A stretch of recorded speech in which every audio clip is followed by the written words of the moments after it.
الرحيم الحمد لله رب العالمين والصلاة والسلام على أشرف الأنبياء والمرسلين سيدنا محمد وعلى آله وصحبه أجمعين. قال الله سبحانه وتعالى في القرآن العظيم: أعوذ بالله من الشيطان الرجيم، بسم الله الرحمن الرحيم. قالوا سبحانك لا علم لنا إلا ما علمتنا إنك أنت العليم الحكيم. ثم قال رسول الله صلى الله عليه وسلم في كتاب الحديث: إنما الأعمال بالنيات وإنما لكل امرئ ما نوى. صدق الله وصدق رسول الله صلى الله عليه وسلم.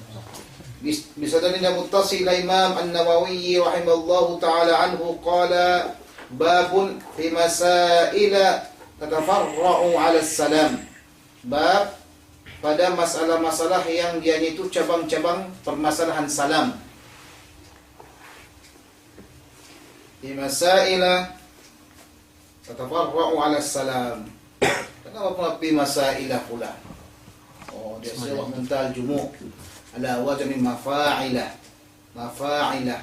Dah huruf jar di situ masuk, masailah majrurun bi fi. Wa alamatu jarrihi al-fathah, niyabatan kasrah.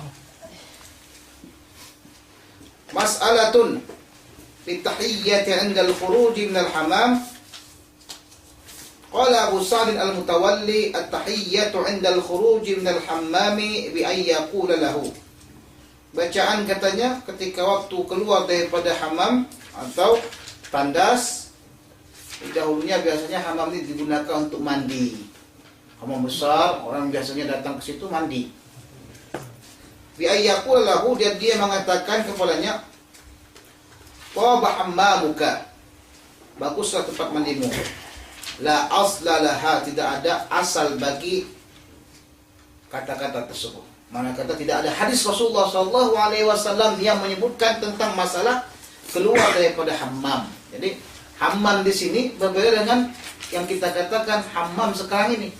Hammam maksudnya adalah hammamatus sabahah, tempat kolam renang atau kolam mandi. Begitu. Sebab dari zaman dahulu memang mereka suka menggunakan kolam. Jadi makanya ada hadisnya juga mengatakan kalau orang masuk ke kolam maka tidak boleh dia membukakan aurat, mendedahkan aurat. Kenapa? Karena di sana banyak orang yang ada. Nah, dahulu kan kalau masuk ke hammam itu yang laki-laki semua laki-laki. Malah sekarang ini campur sudah orang kafir, waliyadzubillah, laki perempuan di situ semuanya. Jadi kalau kita mau masuk hammam, kita mesti masuk itu dengan tertutup aurat. Walakin ruwiya anna Aliyan radhiyallahu anhu qala li rajulin kharaja min al-hammam tahurta wala nujista. Semoga kamu itu dalam keadaan suci dan tidaklah kamu bernajis. Keluar daripada hammam yang diriwayatkan daripada Imam Ali, kalimatnya ruwiya. Ya, tentu biasanya kalimat ini adalah kalimat yang dhaif. Karena ada seorang kata setiap perbuatan ada doanya. Jadi setiap perkataan ada doanya, setiap perbuatan ada doanya. Jadi mau masuk hammam, keluar hammam juga ada doanya. Ketika dikatakan saya mau masuk ke kolam renang, ketika saya keluar ke kolam renang, apakah saya membaca satu doa? Ini diriwayatkan daripada Imam Ali radhiyallahu taala anhu mengatakan tahurta wala nujista. Kalimat ini apakah dia sahih atau tidak? Kalimatnya digunakan dengan kalimat ruwiya. Ruwiya ini maknanya apa? Makna kalimat tad'if, didhaifkan. Kalau dikatakan ruwiya an Nabi sallallahu alaihi wasallam, diriwayatkan daripada Nabi sallallahu alaihi wasallam, maknanya hadisnya itu dhaif. Tapi kalau hadisnya sahih kamu katakan ruwiya an Nabi sallallahu alaihi wasallam, maka salah. Tak boleh kita sebutkan kalau hadisnya sahih ruwiyaan. Mesti kita kata qala Rasulullah sallallahu alaihi wasallam. Tak boleh juga kita katakan ya, kalau hadis itu dhaif kita langsung katakan qala Nabi sallallahu alaihi wasallam, seolah-olah hadis itu sahih. Itu sudah menjadi istilah bagi para ulama-ulama muhadditsin. Kalau hadis itu hadis yang dhaif, maka kita gunakan lafaz untuk menunjukkan hadis itu dhaif. Kecuali kalau sekiranya kita tidak mengungkapkan kalimat itu, tapi kita ungkapkan sanadnya. Dengan adanya sanad maka orang akan mengetahui tentang hadis itu dhaif atau tidak. Dan kalau Rasulullah SAW kita katakan, tapi sebelumnya kita sebutkan sanadnya. An fulan, an fulan, an fulan, an fulan. sampai kepada Rasulullah, qala Rasulullah sallallahu alaihi wasallam. Itu tak mengapa. Kenapa? Karena dari situ kita mengetahui bahwasanya hadis itu dhaif dan adanya sanad tersebut. Tapi kalau kamu buang sanadnya, kemudian kamu katakan qala Rasulullah sallallahu alaihi wasallam, para ulama mengkritik tidak dibolehkan, seolah-olah kamu mengatakan itu perkataan hadis yang sahih. Jadi mesti kamu katakan ruya anin Nabi sallallahu alaihi wasallam. Jadi jangan terbalik. Yang sahih kamu katakan qala Rasulullah, yang dhaif kamu katakan ruya anin Nabi sallallahu alaihi wasallam. Dari lafaz tersebut kita mengetahui hadis itu sahih atau dhaif. Terus kalau sekiranya saya memang bukan ahli dalam ilmu hadis bagaimana? Saya tahu. Iya, kalau kamu tahu hadis itu dari Sahih Bukhari dan Muslim, maka kamu katakan qala Rasulullah. Karena memang hadis Sahih Bukhari Muslim adalah sahih. Kemudian mengikut kembali dengan perkataan ulama-ulama yang mutqin, yang memang betul kuat dalam masalah ilmu hadis. Seperti Imam Ibn Hajar Asqalani, Imam At-Tirmidzi, imam-imam yang lain yang memiliki pandangan hadis yang mencukup dalam. Qultu hadal mahallu lam yasihha fihi syai'un. Ini tempat tidak ada hadis yang sahih sedikit pun pada permasalahan ini. Walau qala insanu li sahibi ala sabilil mawaddah wal mu'alafati wastijlabil mu'uddi adamallahu lakan na'im wa nahwa dhalika min ad-du'a'i fala ba'sa bih. Jikalau seseorang mengatakan kepada temannya atas jalan apa? Kasih sayang. Bukan disebabkan oleh hadis Rasulullah atau disunatkan, tidak, tapi atas jalan kasih sayang.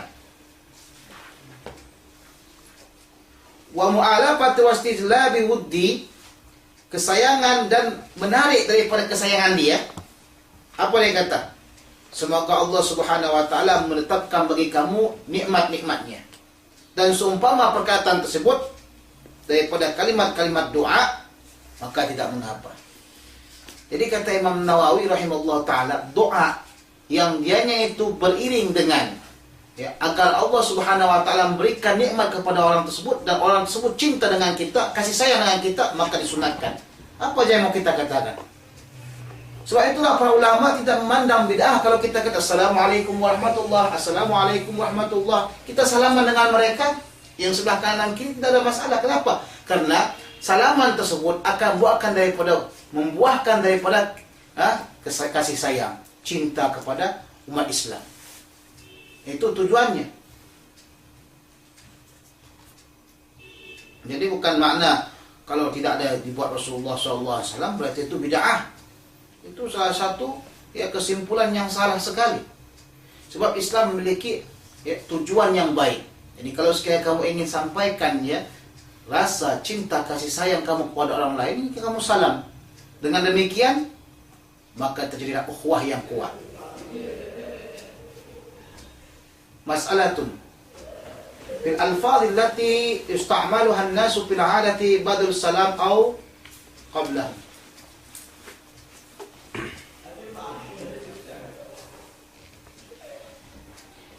Pada lapas-lapas yang selalu digunakan oleh manusia kebiasaannya untuk menggantikan salam atau sebelumnya. Maksud sebelumnya bagaimana? Sebelum salam. Atau dia gunakan kalimat yang bukan salam menurut Islam. Bagaimana?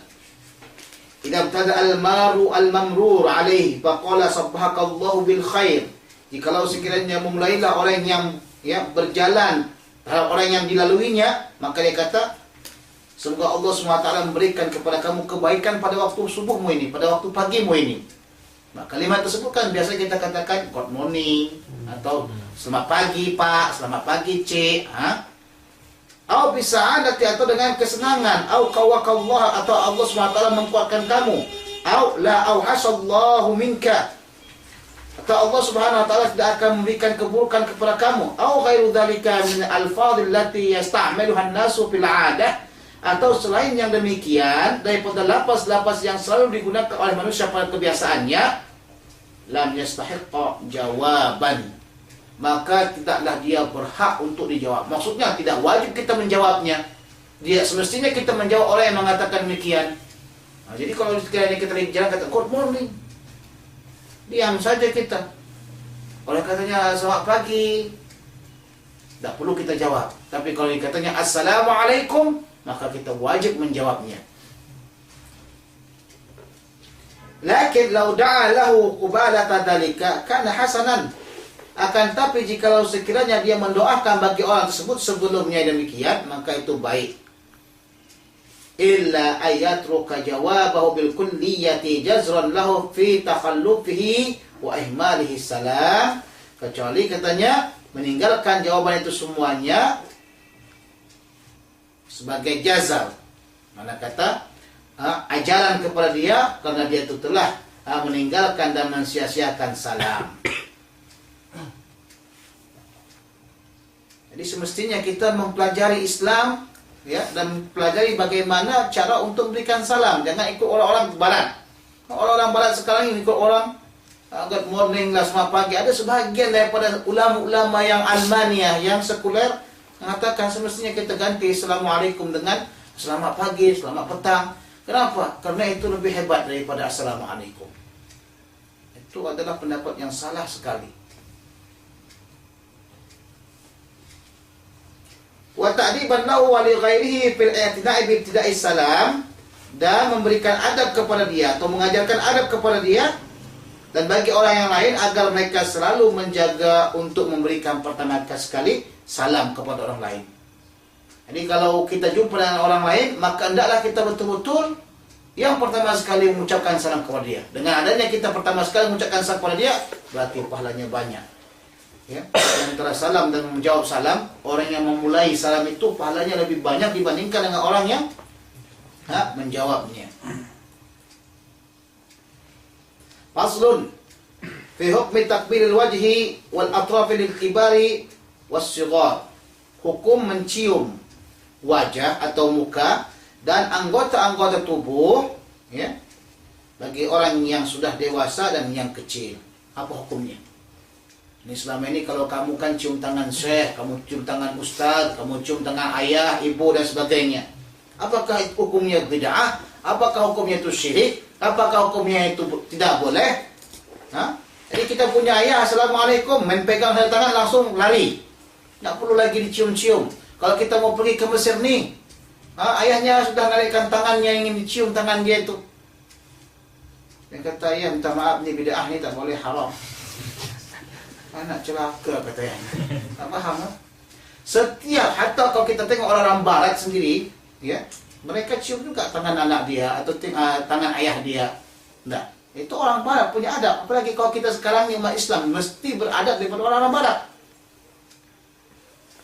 Jadi apa hukumnya katanya? Idza arada taqbila yadi ghairihi, jikalau sekiranya seseorang ingin mencium tangan orang lain, ingin cium tangan orang lain, in kana dzalika li zuhdihi wa salahihi, jikalau yang demikian mana? Yang demikian mencium tangan tersebut disebabkan oleh kezuhudannya. Ini orang alim, ini orang zuhud, Masya Allah, tabarakallah. Duit banyak berlimpah tapi pakaian biasa saja. Di bank, wah Masya Allah, itu uang semuanya uang orang. Ini uang orang bukan uang dia. Dia zuhud, makannya apa? Yang makannya tempe, tahu, nasi, itu saja zuhud. Kenapa? Enggak lagi makan yang lain. Nah, memang tapi dia zuhud, dia tidak sibuk mencari harta orang lain. Ada orang miskin, tetapi ingin mencuri dan menghasilkan harta orang lain, walau bagaimana caranya. Ini orang alim, zuhud. Mana kata zuhud di sini, memang dia menjaga daripada benda-benda yang haram, daripada benda-benda yang syubhat, tidak ingin dia makan-makan yang haram. Itu dia. Sebab itu sebagian daripada syekh-syekh kami di sana, ada katanya kepada anaknya, kalau kau masuk daripada mengajar pemerintahan punya, jangan kau anggap aku ni ayah kau. Kenapa katanya? Sebab kalau kau dah masuk bagian pemerintahan, maka kamu biasanya akan makan benda yang haram. Kalau kau datang makan benda yang haram, berarti kita sudah terputus. Itu sebagian seorang ayah mendidik anaknya, jangan apa? Jangan mereka masuk kepada pemerintahan atau kerajaan. Padahal saya ni kan boleh insya-Allah jaga daripada benda yang haram. Macam mana pun kau hebatnya, kamu tidak akan boleh mampu untuk menjauhkan benda-benda yang haram. Terus itu bagaimana? Berusahalah. Ini tingkat zuhud yang tinggi. Udah kerja kau tak dapat, duit tak ada. Nak kata, tawakal ala Allah, enggak mau masuk ke pemerintahan kerajaan asal nanti masuk benda yang haram, kenapa semuanya. Lalu tu dia juga benda yang haram juga dimakan, curi orang punya, kelaparan. Sebab tingkat zuhud tu berbeza-beza, bertingkat-tingkat. Nah, kamu lihat orang ini zuhud, maka kamu cium tangan dia. Mudah-mudahan barokat. Mudah-mudahan apa? Barokat. Kita tak tahu berkat mana yang datang. Di antara suyukh semuanya wajib kita hormati. Di antara suyukh semuanya wajib kita hormati mereka. Kerana tak tahu kita syekh mana yang berkat dari kita. Enggak, dia tengok, oh ni Syekh Kabir ni, semua orang mengaji sama dia. Ni yang paling kita ambil. Ni yang paling kita hormati. Salah. Sebab tu saya pernah marah dahulu sama Syekh saya.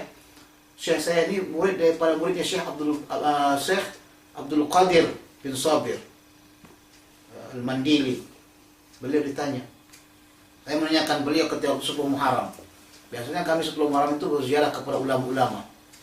Ya Syekh, apa sajakah karamah daripada syekh-syekh ini? Dia kata, jangan tanyakan karamah. Jikalau sekiranya kamu tanyakan karamah daripada ulama-ulama itu, maka kamu akan menghormati ulama-ulama yang kau pandang punya karamah saja. Maka kau sisihkan orang yang tak nampak kau karamahnya. Padahal Allah SWT berikan karamah mereka tanpa orang tahu. Jadi hormati ulama yang kau tampak karamahnya, atau kamu juga menghormati ulama yang enggak nampak karamahnya.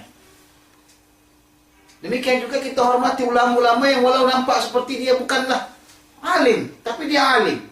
Atau muridnya sedikit. Ini kalau kita tengok muridnya banyak berjubal, oh kita mesti menghormatinya betul-betul. Mesti dia jadi seorang mufti baru kita hormati. Itu salah. Kenapa? Karena keberkatan itu kita tahu yang mana dia.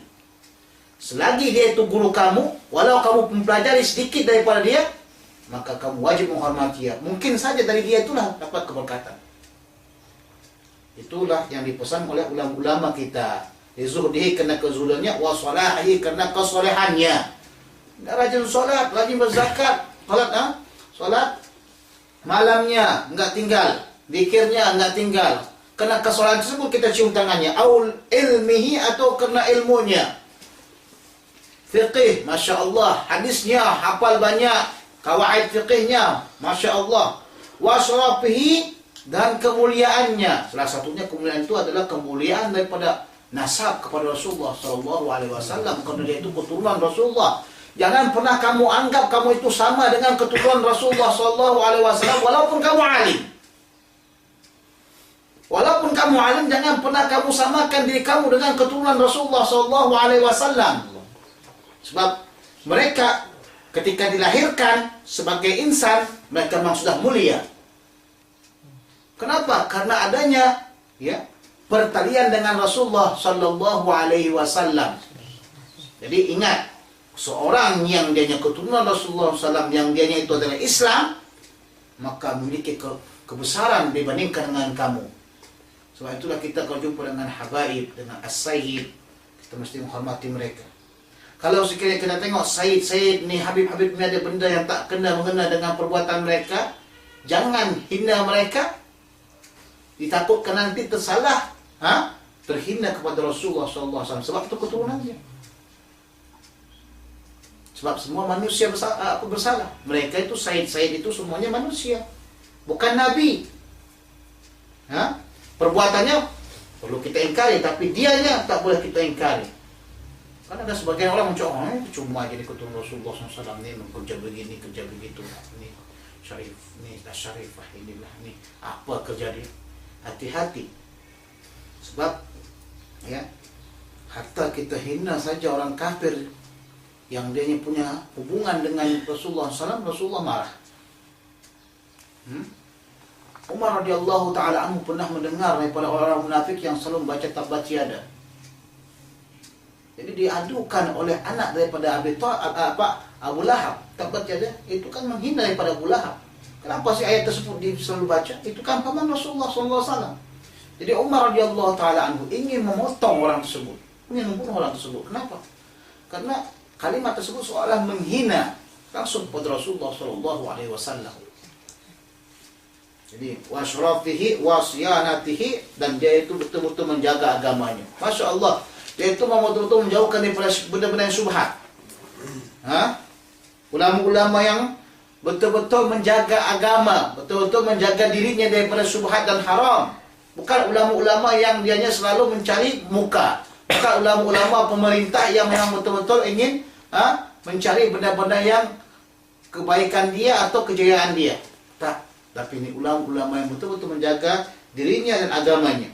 Au nahwi dzalika min al-umur ad-diniyati, atau seumpama demikian daripada perkara-perkara agama yang lainnya. Pokoknya semua benda itu kembali kepada masalah agama. Kalau dia alim dalam masalah ilmu falak, dalam Al-Quranul Karim, dalam hadis Rasulullah SAW, mulia dia, keturunan Rasulullah dia, kita cium tangannya, lam yukrah, maka itu hukumnya adalah tidak makruh. Bal yustahabbu, bahkan hukumnya disunatkan. Bahkan hukumnya disunatkan mencium tangan mereka. Wa in kana li ghinahu wa dunyahu wa tharwatihi wa syaukatihi wa wajahatihi 'inda ahli dunya aw nahwi dzalika wa huwa makruhun syadidul karahah. Jikalau sekiranya kita itu mencium tangan orang tersebut, kenapa? Disebabkan kekayaannya. Ini orang kaya sekali, Masya Allah. Kamu datang, kemudian kamu cium tangannya, bukan disebabkan agamanya, tapi disebabkan oleh memang dia itu orang kaya. Maka itu tidak dibenarkan. Wa dunyahu, dan disebabkan keduniaannya supaya terpercik kekayaan dia kepada kita, supaya terpercik kehebatan dia kepada kita, atau terpercik juga umpamanya duit dia kepada kita. Jadi kalau kita cium tangannya, kita dapat duit. Nah, nih 20.000 ringgit katanya, asal kau cium tangan saya. Wa tarwatihi, dan kekayaan dia, harta benda dia. Ini orang pakai apa? BMW, Masya Allah, tabarakallah. Itu, Masya Allah, Ustaz, apa kabar? Cium tangannya. Oh, cium, Masya Allah, ciumannya itu. Di sini 10 kali, di sini 10 kali. Papuk, papuk, papuk. Kenapa nih katanya? Tabarukan dia kata. Padahal supaya Ustaz itu ajak jom kita naik BMW nih. Itu. Itu lihat apa? Sarwatihi, kekayaan dia. Wa syaukatihi, dan kekuasaan dia. Cium-cium tangan muslim warah ke bawah. Itu apa? Dapatkan kedudukan. Wajahatihi, dan kedudukan dia inda ahli dunia, di sisi orang yang memang suka dunia. Ini orang yang suka dunia. Kita tahu sendiri bagaimana orang suka dunia. Salah satu tanda-tanda orang yang suka dunia ini ialah orang yang suka dipuji. Itu yang pertama. Kalau kamu suka dipuji, kamu termasuk orang yang suka dunia. Sedikit dipuji, ada ustaz ni, kaya lah, alim lah, apalah, langsung naik kumbang kuping itu. Jadi orang planet dia. Itu pertama tanda dia itu orang ahli dunia. Suka apa? Suka dipuji. Yang kedua, dia suka ingin mendapatkan kedudukan. Kalau dalam satu majmu'ah, satu kumpulan, dia ingin jadi ketuanya. Kalau dia dalam satu permasalahan, mesti didengarkan perkataan dia, didengarkan ungkapan dia. Ini orang suka dunia. Hati-hati. Kita ini masih lagi dalam dunia, dan kita ini manusia. Ustaz, insyaAllah ta'ala saya tak seperti itulah Ustaz. Saya insyaAllah salim. Yang kita bicarakan ini sendiri, kita ingin memperbaiki diri kita. Kita nggak tahu bahwasanya kita telah berbuat sesuatu yang memang salah. Bagaimana? Oh, tadi itu saya memang ingin sekali menjadi orang yang dikemukakan orang, dibesar-besarkan orang. Begitu. Itu adalah salah satu daripada bahagian sifat-sifat orang yang suka dunia. Sebab itu kalau ulama-ulama yang betul-betul dia, ya, bukan hanya memikirkan daripada pujian orang, sama. Dosa dengan pahala itu sama saja. Sebab kedua-duanya Allah yang jadikan. Tapi jangan buatkan dosa. Itu salah. Dosa dan pahala itu sama aja. Saya buat dosa banyak. Enggak begitu maksudnya. Jangan salahkan pemahaman tersebut. Dosa dan pahala sama saja maksudnya, karena dua-duanya itu adalah buatan Allah SWT. Kalau kamu berdosa, kembali kamu kepada Allah SWT, dan kamu tidak akan mau berbuat dosa kembali. Kalau kamu berbuat pahala pun, kamu tahu itu semuanya dari Allah SWT, sehingga kamu tak berbangga. Sebab banyak orang yang berbuat dosa, ya, dekat kepada Allah SWT karena dia tahu kehinaan dirinya, Dan banyak orang yang buatkan ibadah kepada Allah SWT dan pahala, dia rasa dia orang yang paling agung di dunia ini, orang yang paling mulia, orang yang paling solehnya. Jadi bagaimana paling solehnya? Itu makanya kalau dia jalan tuh, cium. Karena dia orang paling soleh. Udah, ini orang yang ahli dunia ini. Jadi haji sampingan namanya. Wa qala al-mutawalli min ashabina, berkata mutawalli pada ashabina, daripada kelompok ulama-ulama besar, ulama Syafi'iyah. Ini biasanya kalau kata min ashabina ini ulama yang sampai pada derajat mujtahid dalam mazhab mereka, dalam mazhab Syafi'iyah umpamanya. Jadi Imam Mutawalli dia kata apa? La yajuz, tak boleh. Fa asyara ila annahu haramun, dia isyaratkan bahwasanya demikian itu haram. Tapi sudah kita katakan tadi, sudah diputuskan oleh Imam An-Nawawi, itu adalah mustahabbu, disunatkan.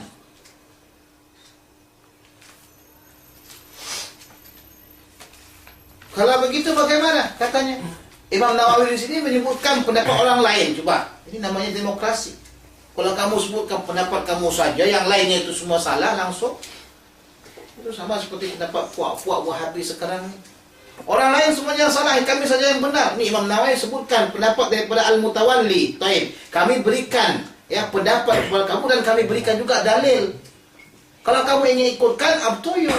Kalau enggak kamu juga ingin ikutkan, enggak ada masalah, kamu itu sendiri. Nah, sekarang Imam Nawawi sebutkan pendapat mereka, pendapat ulama-ulama besar, kemudian dia ikutkan juga pendapat Al-Mutawalli yang mengatakan haram. Kemudian dia bubuhkan pula dalil tentang sunnahnya mencium tangan orang-orang ahli fadl, ahli saleh, orang-orang yang alim. Warawaina fi sunani Abi Daud, kami telah riwayatkan dalam kitab Sunan Abi Daud an Zari'in, daripada si Zari' radhiyallahu anhu, wa kana fi wabd Abdul Qais. Beliau itu adalah orang yang diantara daripada kumpulan yang datang kepada Rasulullah daripada Abdul Qais. Jadi ada satu kumpulan, satu wufud, jemaah yang datang kepada Rasulullah SAW, yaitu Abdul Qais. Ini masyhur sekali nih. Abdul Qais ini, kumpulan wufud Abdul Qais ini menanyakan tentang Islam. Ya Rasulullah, apakah tentang Islam itu? Dan Sahih Bukhari sebutkan bagaimana cerita mereka dengan secara panjang. Qala faja'alna natadabaru natabadaru min rawahilina fanuqabbilu yadan Nabi sallallahu alaihi wasallam wa rijlahu. Maka kami sibuk untuk meninggalkan daripada tempat tunggangan kami, atau turun daripada tempat tunggangan kami, dan kami cium tangan Rasulullah sallallahu alaihi wasallam dan kakinya. Meskipun orang katakan cium-cium kaki itu tidak boleh, ya kan? Sebab Rasulullah kata, jikalau sekiranya diperbolehkan cium kaki, maka aku akan suruhkan seorang istri mencium kaki suaminya, dalam satu riwayat yang lain. Tapi di sini kita katakan tidak ada dalil yang menolak untuk mencium tangan. Mereka datang kepada Rasulullah SAW, mereka cium tangan Rasulullah, mereka cium kaki Rasulullah. Kemudian Rasulullah kata apa? Kalau sekiranya diperbolehkan mencium kaki seseorang, maka akan suruhkan seorang istri untuk mencium kaki suaminya. Tapi Rasulullah SAW tidak melarang daripada ciuman tangan seseorang. Andai kan dilarang, tentu Rasulullah akan katakan begitu. Qultu, berkata aku, ini Imam Nawawi, Zari'un bi zayyin fi awalihi, dengan huruf zai pada awalnya. Tengok, supaya jangan salah. Kadang-kadang kita baca nama orang tuh sembarang-sembarangan. Namanya si Saleh dibuatnya si Salah. Namanya si Saleh dibuatnya si Talah atau si Taleh. Yang hurufnya sad jadi ta, dah artinya lain. Atau umpamanya nama tersebut lain, mengakibatkan salahnya kita menghukumkan orang tersebut. Sebab itu dalam kitab Tahdhibut Tahdhib atau kitab-kitab yang lainnya, masalah-masalah rijal hadis, dia mesti tahu kita nama dia, datuk dia, ayah dia dengan secara betul, sehingga kita tahu orang itu thiqah atau enggak thiqah. Wa ra'i ba'da alif, dan ra setelah alif ala lafzi zari'il hintah wa ghairiha, atas lafaz zari'il hintah. Tukang apa? tukang penanam daripada gandum dan selainnya. Warawaina fi sunani Abi Daud aidan an Ibnu Umar radhiyallahu anhuma qissatan qala fiha. Dan kami riwayatkan juga kitab Sunan Abi Daud daripada Abdullah bin Umar radhiyallahu anhuma satu kisah yang dianya berkata padanya, ini potongan hadis, hadisnya panjang potongan. Pada nauna maka kami menghampirkan Rasulullah SAW, yakni Nabi SAW. Jadi setelah mereka sampai, mereka menghampiri Rasulullah SAW. Faqabbalna yadahu, dan kami mencium tangan Rasulullah SAW. Rasulullah tidak pernah kata syirik, enggak, haram, enggak. Mereka cium. Orang kata, oh itu kan untuk Rasulullah SAW saja. Kalau orang yang lain nggak boleh buat syirik. Nggak akan mungkin orang ya menyembah manusia yang lain selain Rasulullah SAW kalau memang mau disembah. Andaikan kepada Rasulullah SAW boleh, maka kepada orang lain lebih boleh. Kenapa? Karena kalau kita kata orang ingin menyembah lain, tentu mereka akan sembah Rasulullah SAW. Mereka akan lihat Rasulullah SAW memiliki kemuliaan, Rasulullah memiliki kesempurnaan. Sudah? Tapi tidak ada satu orang pun yang menyembah Rasulullah SAW. Makanya kita katakan kalau kepada Rasulullah boleh, maka kepada orang yang lain, orang yang di bawah standar Rasulullah, orang yang di bawah daripada kedudukan Rasulullah itu lebih boleh. Tidak akan ada dikatakan ini syirik, ini bid'ah. Kenapa? Karena mungkin kita ta'abud dengan orang tersebut, ta'abud dengan syekh tersebut. Tidak mungkin. Kenapa? Kalau kita katakan demikian, tentu orang sahabat yang datang kepada Rasulullah, itu mereka menyembah Rasulullah SAW. Tapi Rasulullah tak pernah melarang ya para sahabat itu mencium tangan Rasulullah, karena demikian itu bukan membawa ke makna ibadah. Jadi takutnya kita zaman sekarang ini orang selalu mengatakan satu tauhid, penjaga tauhid. Mereka sendiri nggak paham mana tauhid. Mereka sendiri nggak paham mana tauhid. Kalau memang betul-betul mereka ingin menjaga tauhid itu Ka'bah hancurkan saja. Kita pernah jumpa sama orang Cina. Kita pernah jumpa sama orang Cina, orang kafir dan sebagainya. Dia kata orang Islam ni, dia kata kami menyembah patung, menyembah berhala. Kamu tu juga menyembah batu. Menyembah batu manusia. Bagaimana kata itu? Ka'bah itu kan batu. Kenapa kamu sembah katanya? Semua menghadap situ. Berarti kan kamu menyembah. Melihat. Pandangan mereka dengan pandangan kita berbeda. Pandangan kita menghadap kepada Ka'bah itu apa? Untuk supaya mengarahkan satu arah semuanya kepada Ka'bah, bukan menyembah Ka'bah. Walaupun kitanya itu mengarah ke Ka'bah. Sudah? Pandangan mereka berbeda. Demikian juga orang yang mencium tangan seorang syekh. Kalau kamu cium tangan orang syekh, kemudian kamu memiliki pandangan yang berbeda. Orang mengatakan, ini kau cium tangan nih, berarti kamu adalah apa? Menyembahnya. Enggak. Kami mencium tangannya untuk dapatkan keberkatan daripada Allah Subhanahu wa Ta'ala. Jadi lain pandangan. Ya? Jadi kalau sekiranya kita pandangkan seperti itu, ya seperti orang kafir tadi katakan Islam itu juga menyembah batu. Kita tidak pernah menyembah batu, tapi kita menyembah Allah Subhanahu wa Ta'ala. Demikian juga, apakah kamu cium tangan seorang itu berarti kamu menyembah dia? Enggak. Tabaruk dengan adanya orang yang soleh tersebut.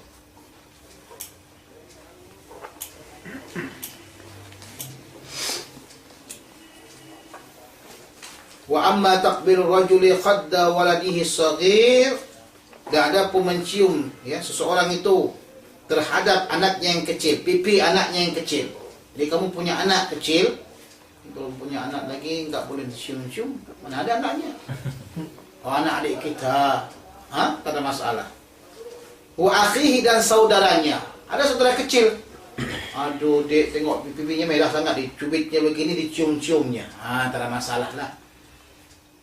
Wa qablatu ghairi khaddihi min atrafihi wa nahwiha ala wajhi safaqati wa rahmati wa lutfi wa mahabbati wa qarabati fa sunnatun. Ciuman katanya yang bukan di bahagian pipinya, tapi di antara anggota-anggota tubuhnya yang diperbolehkan ya. Yang diperbolehkan, jangan yang enggak diperbolehkan. Anggota-anggota yang bukan bagian-bagian hassas, jangan bagian auratnya.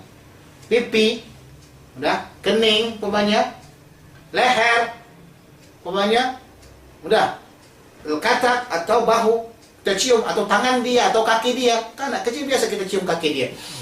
Wangi gila katanya kan, dikasih berbagai macam bedak. Udah, itu katanya apa? Wa nahwiha atau seumpamanya ala wajhi syafaqati atas jalan kasih sayang dan rahmat dan lemah lembut kepadanya dan kasih sayang kepada kerabat itu adalah sunnah. Jadi kau punya adik, kamu cium pipinya, itu satu benda yang wajar. Ini punya adik nggak pernah dia cium pipi dia, kenapa? Ini adik saya datang mengambil bagian saya. Biasanya saya ini dikasihi oleh ayah saya, mak saya. Tapi ketika dia datang, mak saya sama ayah saya semuanya memperhatikan dia. Kata dia gitu. Nggak pernah dicium. Bukan diciumnya pun, bakal dipukulnya kadang-kadang. Kurang ajar kau. Besar nanti macam mana lagi katanya. Ini kawan atau abang celaka. Ya? Jadi mesti ada safaqah. Kita punya anak, demikian punya anak, kita cium juga. Nah, jangan kita merasa bahwasanya mencium anak itu adalah satu perkara yang tak baik, bahkan disunahkan. Kita punya anak kita cium. Bagaimana Rasulullah SAW mencium daripada Hasan dan Husain. Nah, itu adalah salah satu daripada amalan yang perlu kita gunakan sehingga anak itu tahu ya, keindahan kasih sayang di rumahnya. Kadang-kadang seorang anak boleh berubah ya kepada kejahatan disebabkan tidak ada kasih sayang didapatnya di rumahnya. Sang ayah selalu kerja, keluar rumah, ibunya juga kerja. Ini muskilah zaman sekarang ini, kenapa seorang anak jadi jahat? Kalau zaman dahulu kita tengok, kalau ibu-ibunya semuanya di rumah. Sekarang nih, ibu kerja, ayah kerja. Siapakah yang menjaga anaknya? Bantu. Sebab itulah akhlak anak tersebut seperti pembantu. Jadi jangan heran kalau akhlak anak seperti pembantu. Sebab apa? Yang menjaganya pembantu. Yang kasihkan susunya pun apa? Hah? Pembantu. Dari apa susunya? Sapi, kerbau. Akhlaknya pun seperti kerbau sama sapi lah. Hilang kasih sayang di dalam rumah tangga mengakibatkan anak tersebut jatuh kepada berbagai macam kejahatan. Ini adalah salah satu permasalahan yang besar sekali di bagian daripada kekeluargaan. Kalau sudah hancur dalam kekeluargaan, di masyarakat juga akan hancur. Sebab itulah memang akan untuk memperbaiki satu negara itu mesti fardiyah dahulu. Dari fardiyah sampai kekeluargaan, usrah. Dari usrah nanti sampai kepada apa? Satu kampung. Kalau satu kampung yang pencuri semuanya, apa nggak negara juga pencuri? Memang nggak nampak yang mencuri di orang apa semuanya, tapi mencuri bagian daripada pihak pemerintah punya. Nah, jadi bagaimana caranya kita membalikkan ya keluarga Islami? Maka wujudkan cinta kasih sayang. Wal ahalisu fihi kathiratun sahihatun masyhuratun, dan hadis pada masalah ya kasih sayang mencium daripada anak-anaknya itu banyak sekali. Bahkan sahih dan masyhur. Wa sawa'un al-waladu dzakar wal untha, sama ada anak itu laki-laki atau perempuan. Ya, sama ada anak itu laki atau perempuan, kecil atau sudah besar, enggak ada masalah. Kecil atau besar. Yang jadi masalahnya kalau sekiranya kamu menciumnya yang perempuan itu dengan syahwat, itu tak boleh. Kan sekarang sudah amrun gharib. Perkara yang sangat ya pelik sekali kita lihat daripada masyarakat kita, penyakit masyarakat kita, seorang ayah kadang-kadang memperkosa anaknya. Zina itu memang dosa, tapi jikalau sekiranya dia berzina dengan anak kandungnya sendiri, itu lebih daripada dosanya. Nah, wa kadzalika qiblatuhu wa li sadiqihi wa ghairihi min sighal al-atfal ala hadzal wajhi. Demikian juga ciuman dia terhadap anak-anak teman dia. Kamu punya anak. Ya. Kamu juga punya kawan dan kawan itu punya anak. Kamu sunnah hukumnya kamu cium anak kawan kamu tuh. Udah. Menunjukkan supaya kamu tahu, ya. Cium anak tersebut adalah mendapatkan kasih sayang di antara anaknya dengan kita dan menambahkan kasih sayang antara dia dengan kita, kawan kita tersebut. Coba bayangkan kau sekalian kawan kita tengok kita tuh, buat perangai kepada anak dia. Jumpa anak dia langsung jewer, kurang ajar kau, mampus kau sana katanya gitu. Apa jadi kita dengan dia? Tentu akan kelahi. Kau ini kenapa buat anakku seperti ini? Kenapa kau pukul anakku? Kenapa kau jewer anakku? Bahasa Malaysia apa? Jewer. Cubit. Ini cubit begini, ini jewer. jawel kuping anak tersebut, atau dia pukul kepala anak dia. Kurang ajar kau, katanya. Ayah kau dulu tu pukul kepala aku tau. Aku tak boleh dendam kepada dia. Paksa sama kau lah, dia pukul. Tak boleh. Nah, ciumlah dia, kasih sayang sama dia. Kalau kau punya kawan, punya anak, anak kawan tersebut kita juga hormati, kita ciumi, kita kasih sayang. Supaya nanti anak kita juga dikasih sayangi dia. Datang anak kita ke rumah dia, dibuatkan kasih sayang juga. Dicium, kemudian setelah itu dikasih duit, dikasih apa, gula-gula. Ini kalau dah tahu anak kita ni pukul anak dia, si fulan tu pukul anakku katanya, ketepak, dipukulan juga. Kan jadi muslimah. Wa amma takbiru bisyahwah, ini dia. Adapun ciuman dengan syahwat, fa haramun bil ittifaq, maka itu hukumnya haram dengan ittifaq ulama. Saya cium mana orang tersebut, naik syahwat dia. Allah, ini orang penyakit nih. Atfal sekarang kan namanya di Indonesia ada namanya itu si robot. 30 orang diperkosanya kemudian dibunuhnya semua. Anak kecil. Udah. Hati-hati kau penyakit itu mesti diobati. Tengok anak kecil cium-cium yang itu naik dia. Oh bahaya. Itu bukan manusia lagi itu. Nah, itu setengah manusia, dah hampir kepada manusia binatang. Itu diharamkan, tidak diperbolehkan cium. Atau sekiranya kita punya anak, ditakutkan nanti anak perempuan tersebut, ya, kita cium naik syahwat, nggak boleh, haram hukum ini. Nah, kenapa sekarang ini sudah terjadi seperti itu? Kebanyakan daripada seorang ayah melucahkan atau menzina anak dia. Waliyadzubillah. Ini penyakit masyarakat disebabkan dengan berbagai macam tayangan-tayangan porno dan sebagainya. Wasawa'ul bidzalikal walid wa ghairuhu, sama ada pada yang demikian tu katanya al-walid ayahnya wa ghairu selainnya. Tapi daripada orang-orang yang mahram. Adik dengan kakak cium itu biasa saja, tapi kalau adik dengan kakak tu bercium dengan syahwat, haram hukumnya, tak boleh. Cium tangan kakak dia tak masalah, cium kening kakaknya tak masalah. Enggak? Bal nazaru ilaihi bisyahwati haramun bil ittifaqi 'ala al-qarib wal ajnabi. Bahkan memandang kepadanya dengan syahwat. Tengok, memandang kepadanya dengan syahwat. Baik sama dia itu orang yang dianya keluarga kita, kerabat kita, haramun bil ittifaqi 'ala al-qarib wal ajnabi. Haram menurut ulama secara ittifaq, sama ada orang itu qarib wal ajnabi, orang itu kerabat atau ajnabi. Dia itu mahram kita atau enggak mahram kita. Kalau kita pandang dia dengan syahwat, haram hukumnya, tidak diperbolehkan. Dia tengok adik dia, bersyahwat tengok adik dia, ini haram.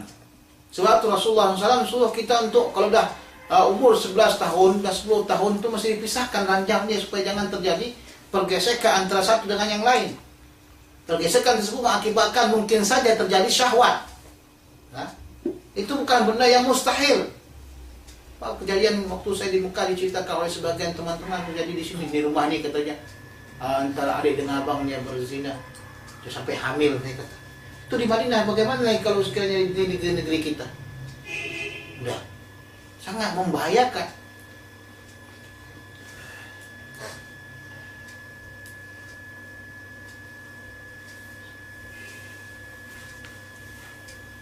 Bahkan ya, ini katanya nazar dan syahwat, sebagian daripada ulama mengatakan bahkan kalau kau tengok pun himar dengan syahwat, haram hukumnya. Kalau tengok hikmah katanya dengan syahwat, kalau tengok himar begini keluar liur dia, ini penyakit ini. Orang punya penyakit. Jadi dengan syahwat. Dia kata, saya Ustaz tengok perempuan tanpa pakaian tu tak bersyahwat Ustaz. Mana jadi haram semua saya tengok tu. Syahwat tak syahwat, kalau tengok awal orang haram hukumnya. Ya, haram hukumnya. Jadi bukan secara terperinci, kita mesti perincikan kalau bersyahwat itu hukumnya haram. Tapi kalau sekiranya memang dah tengok aurat orang walaupun tak bersyahwat juga hukumnya haram. Rawaina fi sahihai al-Bukhari wa Muslim, dan kami riwayatkan daripada kitab Sahih Bukhari dan Muslim. Asalnya sahihaini. Tapi kena ini menjadi apa? Mudhaf. Mudhaf tu mesti dibuangkan dunia atau tanwin yang ada pada mudhaf. An Abi Hurairah radhiyallahu taala anhu qala qabbala an-nabiy sallallahu alaihi wasallam al-Hasan bin Ali radhiyallahu anhuma wa indahu al-Aqra' bin Habis at-Tamimi. Rasulullah sallallahu alaihi wasallam mencium Hasan bin Ali.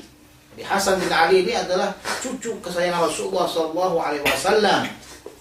Rasulullah sangat sayang sekali kepada Hasan dan kepada Husain. Dia cium. Dan di sisi Rasulullah SAW itu Al-Aqra' bin Habis At-Tamimi. Qal Aqra', inna li 'asratan minal waladi. Saya punya anak 10 anak, bukan sedikit. 10 anak. Coba bayangkan kalau sekiranya dia itu duduk, semua yang datang itu tak, satu di gendong sini, satu di kepala, satu di pangkuan, satu di bahu, satu pening kepala. Jadi kalau yang 10-an itu biasanya kita tengok seperti anak tangga naiknya. Ya, tingginya itu semua seperti nak tangga. 2 orang lagi lah buatkan kesebelasan sepak bola. Inna li'asatan minal waladi ma qabbaltu minhum ahadan. Aku tak pernah cium satu orang pun daripada mereka. Ini 10 orang nih, satu orang pun tak pernah aku cium katanya. Nah, kata bangga lah dia 10 orang tu tak pernah nak cium. Panadhara ilaihi Rasulullah sallallahu alaihi wasallam tsumma qala, kemudian Rasulullah memandang kepadanya dan dia kata, man la yarham la yurham. Siapa yang tidak mengasihi maka dia tidak akan dikasihi. Maknanya kalau kamu mengasihi maka kamu akan dikasihi. Kalau kamu sayang kepada anak kamu maka kamu akan disayangi oleh Allah Subhanahu wa taala dan juga akan disayangi oleh anak kita sendiri. Kenapa sekarang ini terjadi seorang anak mampu meletakkan ayahnya ke tempat panti jompo? Bahasa Malaysianya rumah orang tua. Kenapa seorang anak mampu meletakkan seorang ayahnya di rumah orang tua atau panti jompo bahasa Indonesianya? Ya? Karena kasih sayang seorang ayah itu telah hilang kepada anaknya ketika waktu kecil anaknya. Kasih sayang itu tidak pernah dia rasakan sehingga dia mampu meletakkan ayahnya nanti ke mana? Ke panti orang tua. Waliyadzubillah. Sebab itulah kamu punya anak mesti kamu buatkan kasih sayang. Demikian juga walaupun orang tua kamu sekarang nih ya tidak sayang kepada kamu, tetap juga nanti kalau dia tua kamu tetap menjaganya. Jangan sempat kamu letakkan kepada tempat yang tidak sesuai dengan keinginan dia, ya, menjatuhkan daripada ketinggian orang tua. Jadi jangan pula kita kata, tengoklah saya ini durhaka sama ayah tu, mungkin sebab ayah durhaka sama ayah tu, ayah katanya. Itu anak kurang ajar juga tu. Mungkin dia dicoba dengan adanya kau. Dia sudah taat dengan ayahnya, tapi dia dicoba dengan adanya kau yang dia itu durhaka. Waliyadzubillah.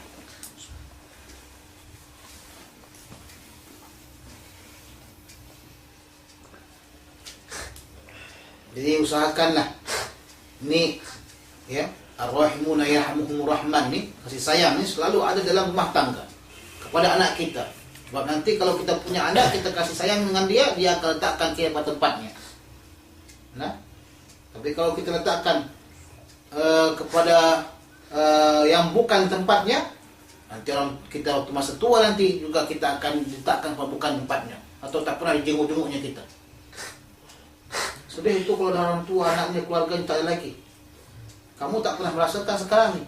Ketika kamu pergi meninggalkan orang tua kamu, kamu tidak pernah merasakan bahwasanya kamu itu merasakan kehilangan.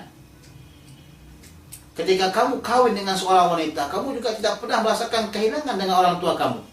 Bahkan hatimu berbunga-bunga. Dengan adanya seorang wanita yang cantik jelita di sisimu, hatimu berbunga-bunga. Tidak pernah merasakan kehilangan sedikit pun. Tidak pernah merasakan kesunyian. Tapi orang tua kita telah merasakan kesunyian dan merasakan kehilangan. Walaupun tidak secara nyata, karena mungkin saja dia akan datang ketika waktu Idul Fitri dan sebagainya. Pernah kita merasakan kehilangan? Tidak. Pernahkah kita merasakan rindu dengan orang tua kita? Saya rasa kita rindu dengan orang tua kita ketika kita ingin uang saja, atau ketika kita dalam keadaan sakit saja. Tapi ketika kita sakit, ya, dah kawin, tentu kita akan rindu dengan istri kita. Sudah kawin kita, ya, cinta kita juga kepada istri kita, lupa dengan orang tua kita.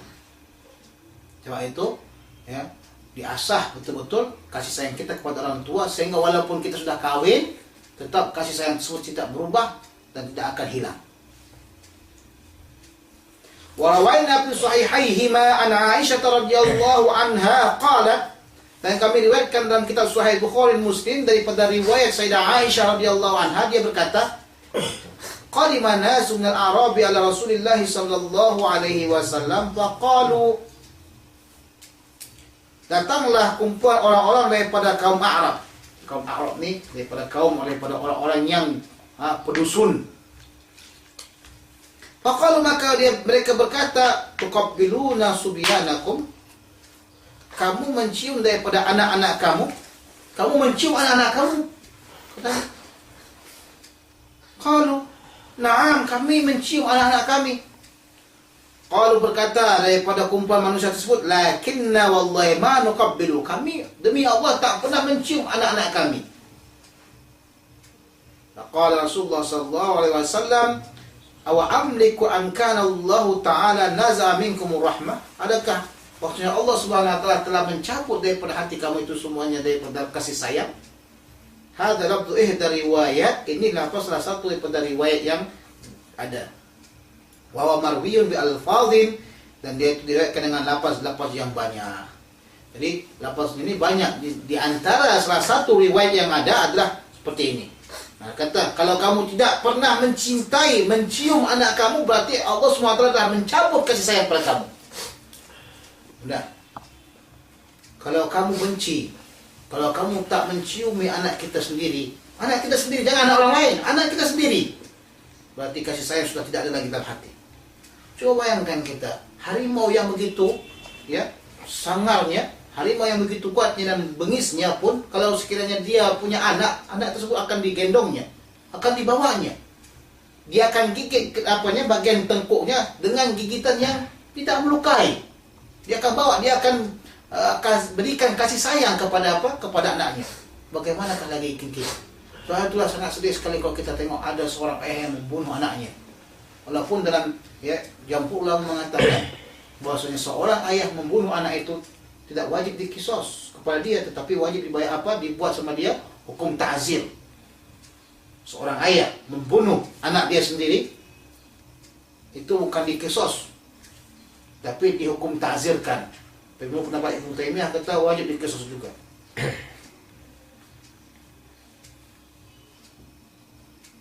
Warawaina fi Sahih Bukhari, dan telah kami riwayatkan dalam kitab Sahih Bukhari. Tengok kalimatnya warawaina dalam fi Sahih Bukhari.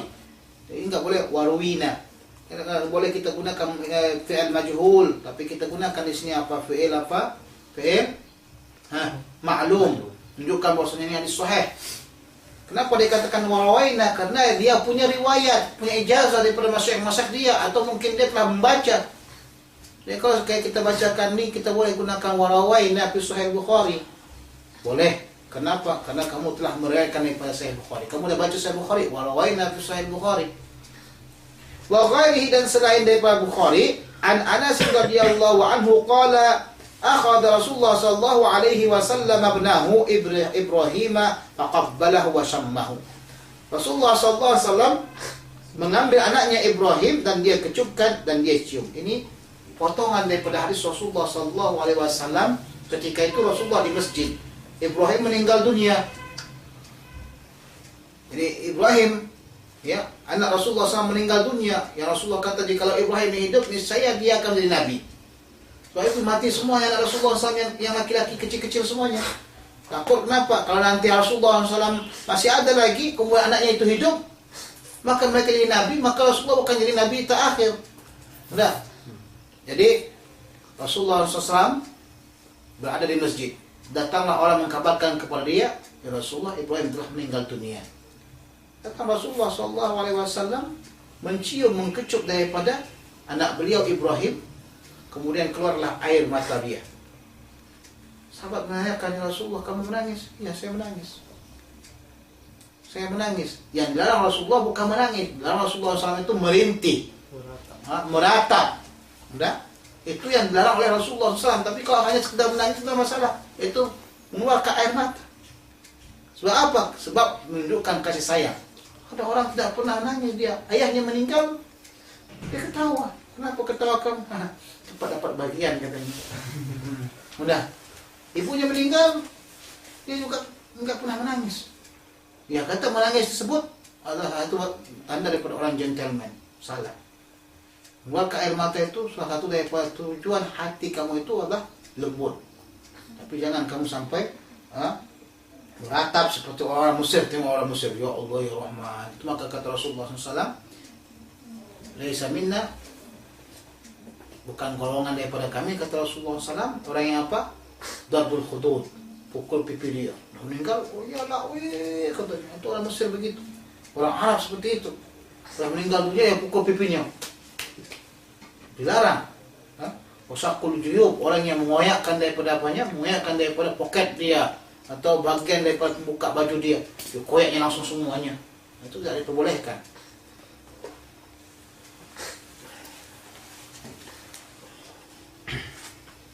Ibrahim ini adalah anak daripada siapa? Mariyatul Qibtiyah. Mariyatul Qibti dikuburkan di Madinatul Munawwarah, berdekatan dengan apa? Berdekatan dengan ini bahagian daripada istri Rasulullah. Kemudian di belakangnya sedikit itu makam daripada Ibrahim ibnu Nabi Muhammad sallallahu alaihi wasallam.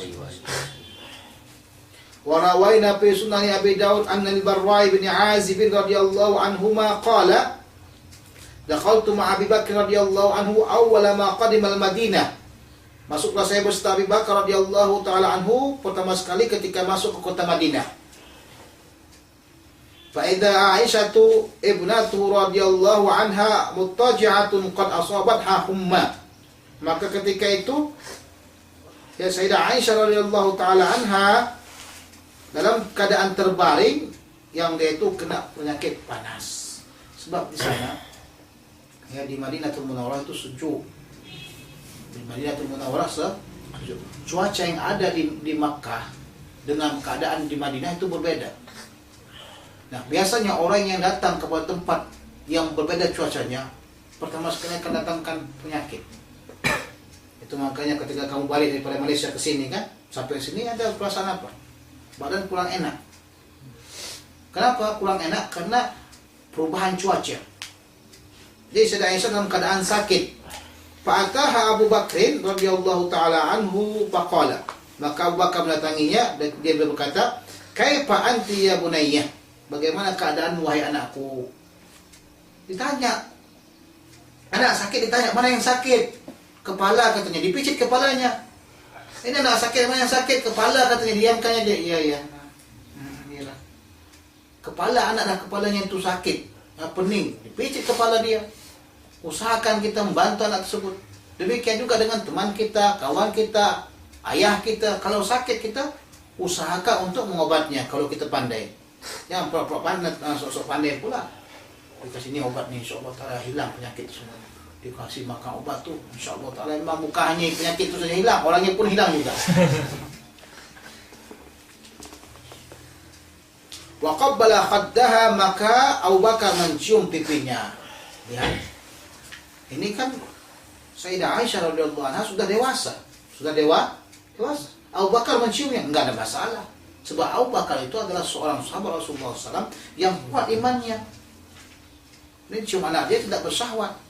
Tapi kalau seorang laki-laki yang memang dia itu adalah memiliki syahwat, kata orang syahwat badan, nafsu badan, nafsu kuda. Tengok semua yang namanya perempuan langsung. Anak dia sendiri pun dia bersyahwat. Itu haram hukumnya dicium. Tidak diperbolehkan.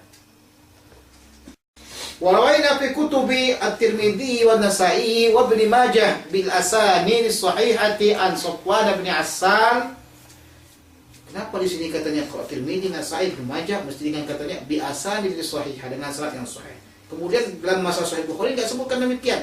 Karena dalam Sahih Bukhari tentu sudah sanadnya semuanya sahih. Kalau dikatakannya bi asanid sahih berarti Imam Nawawi di sini dah katakan sanad yang ada pada benda ini adalah sahih. Kalau disebutkan demikian berarti kita mensahihkan hadis tersebut. Imam Nawawi mensahihkan hadis tersebut. An Safwan bin Assal as-sahabi radhiyallahu anhu wa Assal. Kalimat Assal bi fathil aini wa tasydidis syin wa tashdidis sini al-muhmalataini, dengan dipatahkan ain. Jadi patahkan ain, bukan u. Wa tashdidis sin, dengan tasdidkan sin, assa. Al-muhmalataini, yang keduanya itu katanya tanpa ada titiknya. Jadi ain, sin itu tak bertitik, bukan ghasyal. Kalau ghasyal itu bukan muhmalah. Ini gunanya supaya jangan salah saja dalam bacaannya. Qala Yahudiyyun li sahibihi, berkata seorang Yahudi kepada temannya, idhab bina ila hadan nabi, hendaklah kamu ikut beserta kami kepada nabi ini, maksudnya Nabi Muhammad SAW. Ketika sampainya Rasulullah SAW ke kota Madinatul Munawwarah, maka datanglah orang-orang Yahudi kepada Rasulullah SAW, ingin menanyakan tentang masalah wahyu, ingin menanyakan tentang masalah Islam. Kadang-kadang sebagian daripada mereka itu mencoba atau ingin menjatuhkan Rasulullah SAW. Fa'atai Rasulullah SAW, maka mereka mendatangi Rasulullah SAW. Fasa'alahu an tis'i ayatin bayyinatin, maka kedua-duanya itu menanyakan daripada 9 ayat. 9 ayat yang mereka tanyakan tentang benda tersebut, al-bayyinat, yang terterangkan. Padahal kalau hadis ila qauli, maka disebut sampai perkataannya, maka ini potongan daripada hadis yang lain. Kata hadis ini adalah panjang hadisnya, kemudian dipotong. Kenapa? Karena ingin ambil ishadnya untuk mengambil permasalahan tentang masalah mencium saja. Waqabbalu yadahu wa rijlahu, maka mereka mencium tangan Rasulullah dan kakinya. Wa qala nashhadu annaka nabiyyun, kami bersaksi bahwasanya kamu itu adalah nabi. Setelah Rasulullah SAW menjawab daripada berbagai macam pertanyaan mereka, disebutkan dalam Sahih Bukhari tentang berbagai macam pertanyaan, sampai Abdullah bin Salam juga menanyakan kepada Rasulullah SAW, maka Abdullah bin Salam juga masuk Islam. Jadi mereka banyak juga orang-orang Yahudi masuk Islam. Enggak setiap Yahudi itu orangnya jahat, enggak. Jangan kamu katakan orang Yahudi itu semuanya jahat, tak. Ada orang Yahudi yang memang mereka beragama Yahudi, yang yang sekarang ini mereka seperti Zionis. Itu memang jahat semuanya itu. Ada orang Yahudi bukan jahat dia. Enggak. Ada orang Yahudi yang berpikiran Zionis, ini kafir harbi ini. Kafir harbi.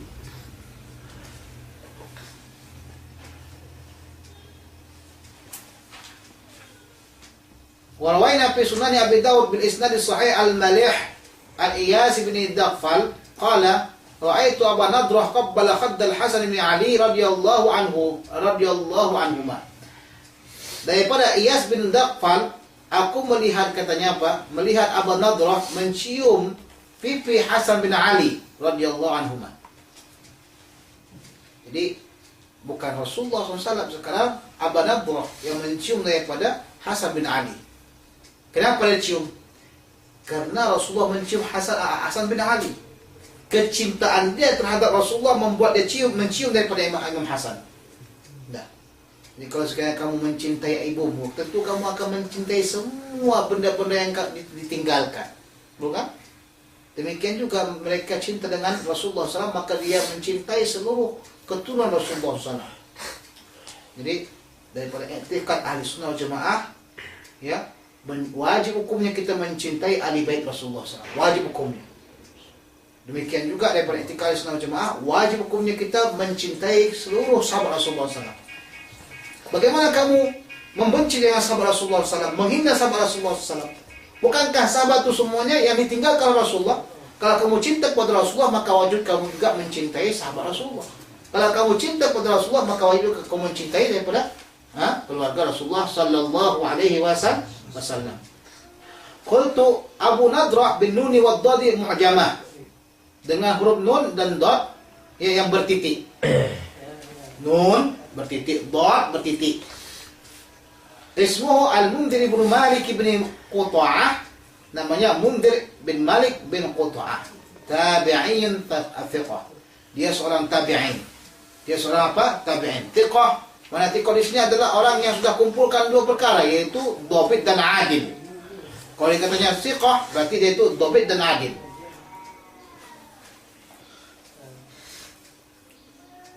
Wa daghfalun bidalil muhmalatin maftuhatin dengan huruf dal. Muhmalatin dengan tanpa bertitik. Dal dia. Kalau bertitik namanya apa? Mu'jamah, dal. Ini dengan dal.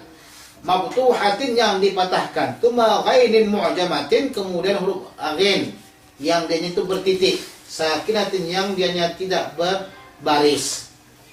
Jadi huruf ghain yang dianya bertitik tapi tidak berbaris. Thumma fa'in maftuhatin, kemudian huruf fa yang dipatahkan, thumma lam, kemudian huruf lam. Wa 'an Ibnu Umar radhiyallahu anhuma annahu kana yuqabbilu ibnahu Saliman, bahwasanya Abdullah bin Umar radhiyallahu anhuma, kenapa kita katakan radhiyallahu anhuma? Karena ayahnya juga seorang sahabat.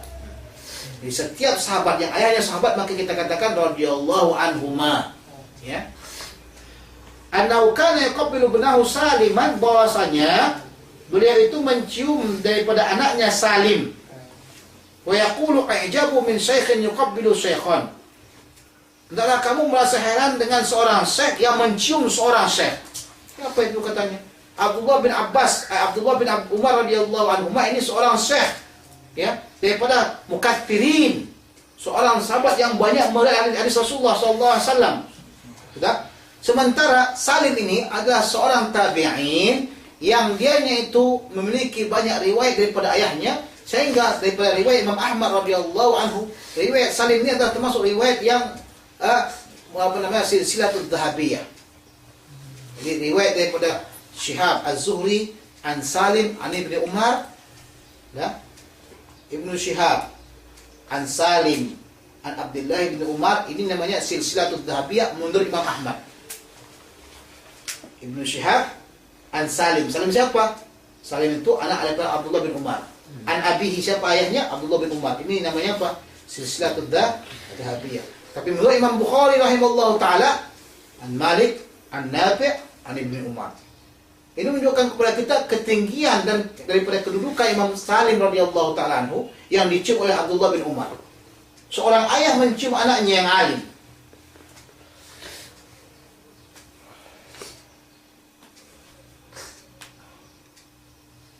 Wa an Sahal bin Abdullah At-Tustari Sayyidul Jalil ahadi afdaliz zuhadil ummati wa ubadiha radhiyallahu anhu, daripada Sahal. Jadi masyhur Imam Tustari ini adalah seorang ulama sufi yang besar. Seorang ulama sufi yang benar-benar sampai kepada puncaknya. Orang yang alim dalam masalah hakikah. Tapi dia tidak meninggalkan syariat. Dia gabungkan antara syariat dengan hakikah. Annahu kana ya'ti Abu Daud Sijistani, beliau itu mendatangi Abu Daud, Imam Abu Daud Sahih Tasnif kitab Sunan Abi Daud. Sebab beliau daripada apa? Negeri Sijistan. Wa yaqulu, maka beliau mengatakan, Imam Tustari mengatakan, akhrij li lisanaka alladhi tuhaddithu bi hadits Rasulullah sallallahu alaihi wasallam liuqabbilahu. Kata beliau kepada Imam Abu Daud kata, keluarkanlah. Beliau katakan kepada Imam Abu Daud, keluarkanlah lidah kamu yang dianya itu selalu mengucapkan hadis-hadis Rasulullah SAW supaya aku cium lidah tersebut. Fayuqabbiluhu, maka dianya menciumnya. Maka kata bagaimana Abu Daud mengeluarkan lidahnya, dari keluarkan, Imam Tustari ini langsung mencium lidah tersebut. Kenapa? Karena lidah tersebut memiliki banyak berkat, karena Rasulullah SAW selalu disebutkan. Kalau dah kata-kata Rasulullah selalu disebutkan, maka turun rahmat. Turunnya apa? Rahmat. Sebab itulah Abdullah Tustari itu minta supaya dia mencium lidah tersebut. Barokah. Sudah. Mana ada lagi orang begitu, takut dia takut penyakitan. Nah, syekh, sebab dulu buka lidah. Katanya, saya takut dah kita. Nanti penyakitan dia kata. Enggak ada sampai begitu. Ini menunjukkan kepada kita betapa hormatnya seorang sufi kepada seorang ahli hadis. Bukan dia enggak ahli hadis juga, tapi memandang kepada kedudukan Imam Abu Daud radhiyallahu anhu, ya, maka dia berbuat seperti itu menunjukkan kepada kita begitu tingginya orang yang selalu qala Rasulullah. Ya. Jadi tidak ada ulama yang paling hebat di antara ulama-ulama yang lainnya kecuali ulama-ulama yang selalu mengatakan qala Rasulullah, qala Rasulullah. Majlis hadis itu adalah majlis yang betul-betul munawwar, majlis yang betul-betul turun di situ rahmat Allah Subhanahu wa taala. Seorang sufi, ulama sufi mencium. Jadi makanya seorang sufi mesti jadi muhaddits. Seorang sufi mesti jadi apa? Muhaddits. Demikian juga kita disuruh untuk menghormati orang-orang yang ahli ulama, yang dia yang mengajar hadis Rasulullah sallallahu alaihi wasallam. Coba. Ini bukan pipi saja, bukan kening. Ya. Lidahnya boleh cium. Jadi kalau sekarang seorang syekh dia minum air, baru minum air itu kita rebutkan, itu masih bagian yang sedikit lagi. Ada kan puak-puak Wahabi kata ini bid'ah, buat bid'ah apa bagaimana? Ini riwayatnya sahih.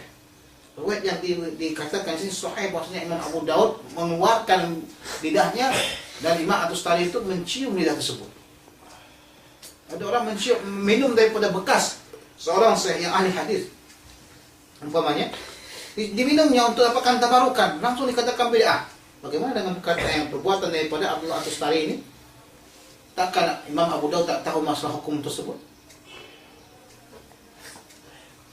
Wa af'alu salafi fi hadzal bab akthar min an tuhsar. Perkataan ulama-ulama salaf pada bab ini ya banyak sekali tak mampu kita hitung. Wallahu a'lam. Yang dikatakan salaf itu adalah ulama-ulama yang hidup pada kurun yang pertama sampai kurun yang ketiga. Nah, jadi kalau kita tengok di sini, apakah salafi sekarang juga dikatakan salafus shalihin? Tidak. Mereka hanya mengaku sebagai salaf. Sangat jauh sekali daripada perbuatan ulama-ulama salaf. Faslun fi taqbil wajhil mait wal qadim min safar.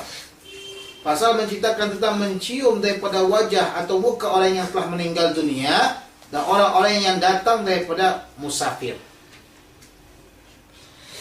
Ada orang telah meninggal dunia, baik saudaranya, baik ibu dia, baik ayahnya umpamanya, baik keluarga dia. Apakah kita boleh mencium daripada muka dia? Silahkan, tidak masalah.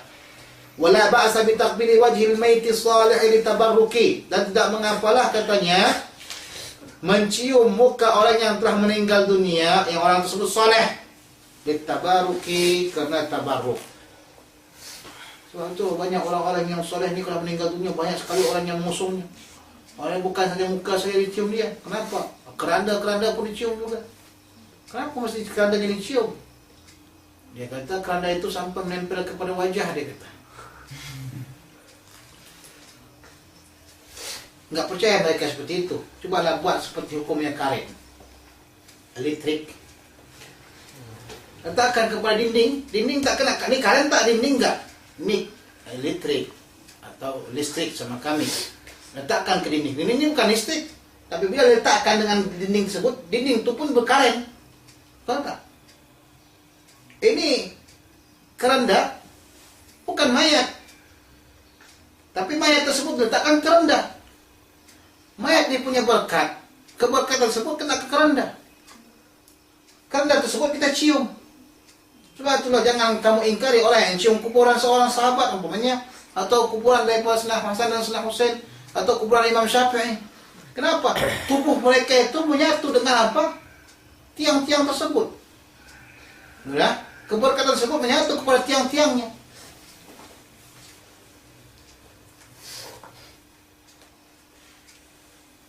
Imam Syafi'i, Imam Sya'rawi radhiyallahu ta'ala kan seorang sufi besar itu. Orang-orang katakan yang mencium tangannya haram hukumnya, apa semua saya haram hukumnya. Jadi kata Imam Sya'rawi, dia cium orang Wahabi itu. Dicium bukan cium kepala dia, dicium seban. Haram hukumnya Syekh, saya bukan cium kamu, kata Syekh Sya'rawi. Saya mencium daripada seban kau saja. Saya bukan mencium kau, saya mencium seban kau. Orang Mesir kan suka mencium di atas kan, bukan di sini kadang-kadang kan kalau ada syekh dicium di atas. Kalau kita kurang, nampaknya seperti kurang adab begitu. Tapi mereka kalau cium kepala itu satu benda yang sangat tinggi sekali. Wala bi taqbil rajuli wajha sahibihi, demikian juga tak mengapa. Tengok, wala bi taqbili bukan maksudnya tak boleh. dan tak mengapa mencium seorang laki-laki muka temannya yang apabila dia itu datang daripada musafir dan seumpamanya. Ini kalau datanglah kawan kita daripada Malaysia baru sampai sini, boleh kita cium pipi dia, boleh kita rangkul dia, boleh kita cium pipinya. Mulutnya sama mulut nggak boleh. Kalau dia mulutnya kata baik gitu, itu haram hukumnya. Jangan cari kesempatan. Pipi saja, pipi cium. Laga-laga pipi lah tuh. Laga-laga pipinya kata orang Indonesia, salamnya orang Arab. Jadi kadang-kadang salah tempat. Di Indonesia kadang menteri-menteri dan sebagainya buat salam dengan sistem orang Arab. Antara siapa? Kalau antara laki-laki sama laki-laki dia nggak buat begitu, tapi antara laki dan perempuan buat begitu. Itu yang dia kata, apa tak seronok dia kata. Istri orang pun boleh kita cium. Waliyadzubillah. Tak diperbolehkan. Haram hukumnya kita mencium istri orang. Orang-orang yang ajnabi juga tak boleh kita cium. Yang beliau itu perempuan. Laki-laki tak boleh mencium perempuan yang ajnabi ya. Tapi kalau kawan kita silahkan. Orang yang nggak kenal sama kita datang, nggak perlu kita cium. Datang dari jauh, nggak kenal kita sama dia, nggak perlu kita cium. Kadang nggak kenal kita. Apa kabar Ustaz ni? Oh, masya Allah. Jauh perjalanan. Macam 10 tahun jumpa, padahal baru kali itu jumpa. Ini tak boleh dicium sama dia, tak disunatkan. Rawaina fi sahih Bukhari an Aisyah radhiyallahu anha fil hadits at-tawil fi wafat Rasulullah sallallahu alaihi wasallam. Dan kami riwayatkan dalam kitab Sahih Bukhari riwayat daripada Sayyidah Aisyah radhiyallahu anha daripada hadis yang panjang sekali ketika waktu wafatnya Rasulullah sallallahu alaihi wasallam. Di antara hadis yang panjang tu sebab daripada mulai bagaimana Rasulullah sakit, kemudian Rasulullah meninggal dunia, kemudian dipanggil Abu Bakar. Sebab Abu Bakar bukan berada di bagian kota Madinah, di luar berserta istri dia. Jadi panggil Abu Bakar radhiyallahu anhu, ya Abu Bakar, cepat pulang. Kenapa rupanya Rasulullah meninggal? Ini buat pening kepala. Kenapa? Umar radhiyallahu anhu kata, "Man qala anna Muhammadan qad mata, faqataltu unuqahu." Atau faqata'tu unuqahu. Siapa yang mengatakan Muhammad telah meninggal dunia, maka akan putuskan kepala dia. Itu. Langsung Abu Bakar datang ke sana. Sampai kepada Masjid Rasulullah SAW, Abu Bakar bacakan ayat "Wa ma Muhammadun illa rasul ila akhirih." Kemudian datang daripada Rasulullah SAW, dia peluk Rasulullah SAW. Dakhala Abu Bakar radhiyallahu anhu fakashafa an wajhi Rasulullah sallallahu alaihi wasallam, maka dia bukakan ya muka Rasulullah SAW, dia buka. Thumma akabba alaihi, kemudian dia ya terungkupkan, nah kata dirinya kepada Rasulullah, dia lengkupkan seperti ini. Dia apa namanya? Dia peluk Rasulullah sallallahu alaihi wasallam. Faqabbalahu, maka dia cium Rasulullah sallallahu alaihi wasallam, thumma baka, kemudian dia nangis. Tengok, di sini ada berapa banyak. Boleh kamu peluk, boleh kamu cium, kemudian boleh kamu menangis. Tapi jangan keluarkan suara. Jangan sampai, yalah, wih, katanya. Kita tengok saya waktu sakit baru ni di Qasar Ain. Saya di rumah sakit, tiba ada orang meninggal sebelah saya. Ya Allah, ya rendah suara tu. Daripada pada subuh sampai ke jam 11 pagi tu nangis sampai jerit-jerit. Satu keluarga ada yang pingsan. Innalillahi wa inna ilaihi raji'un. Saya pun tengok kan pertama makcik-makcik sebagian tu yang belum lagi datang, mereka ada makcik di situ. Saya suruh sabarlah, jangan apa. Sabar. Dia boleh nak dengarkan. Datang yang lain menangis semuanya. Kalau saya tengok, ya Allah ya Rahman, masuk saya ke rumah sakit memang saya takut. Dua arah semuanya. Cukuplah. Besok-besoknya saya makan pun tak tengok lagi dia makan dah. Udahlah, fikir semua udahlah. Dalam satu kamar tu. Ini orang Mesir memang begitu. Teruk sekali. Pernah dengarkan suara nangis orang Mesir? Macam mana kalau mati? Mak dia mati, dia Masya Allah menangis, nangis dia. Lalah, katanya. Tak apa-apa sebutkan. Tapi kalau ada maknya di depan dia, mungkin sepaknya. Sebelum mati mak dia itu selalu sepak, selalu marah dia. Tapi dah mati mak dia, tengok bagaimana. Dah, itu benda yang dibolehkan. Sudah meninggal dunia, sebaiknya seorang yang meninggal dunia itu dihadapkan ke kiblat. Dihadapkan ke kiblat. Kemudian orang yang mau datang tuh jadi ditutup. Kemudian siapa yang datang? Ya orang-orang yang boleh membuka dia itu adalah orang-orang yang ajnabi, yang mahram saja, atau teman-teman dia saja. Kalau mau diciumnya cium. Tapi kalau yang ajnabiyah, perempuan yang ajnabiyah tidak boleh membuka yang kemudian dicium-ciumnya. Tidak. Apalagi setelah dia itu diudukkan dan sebagainya.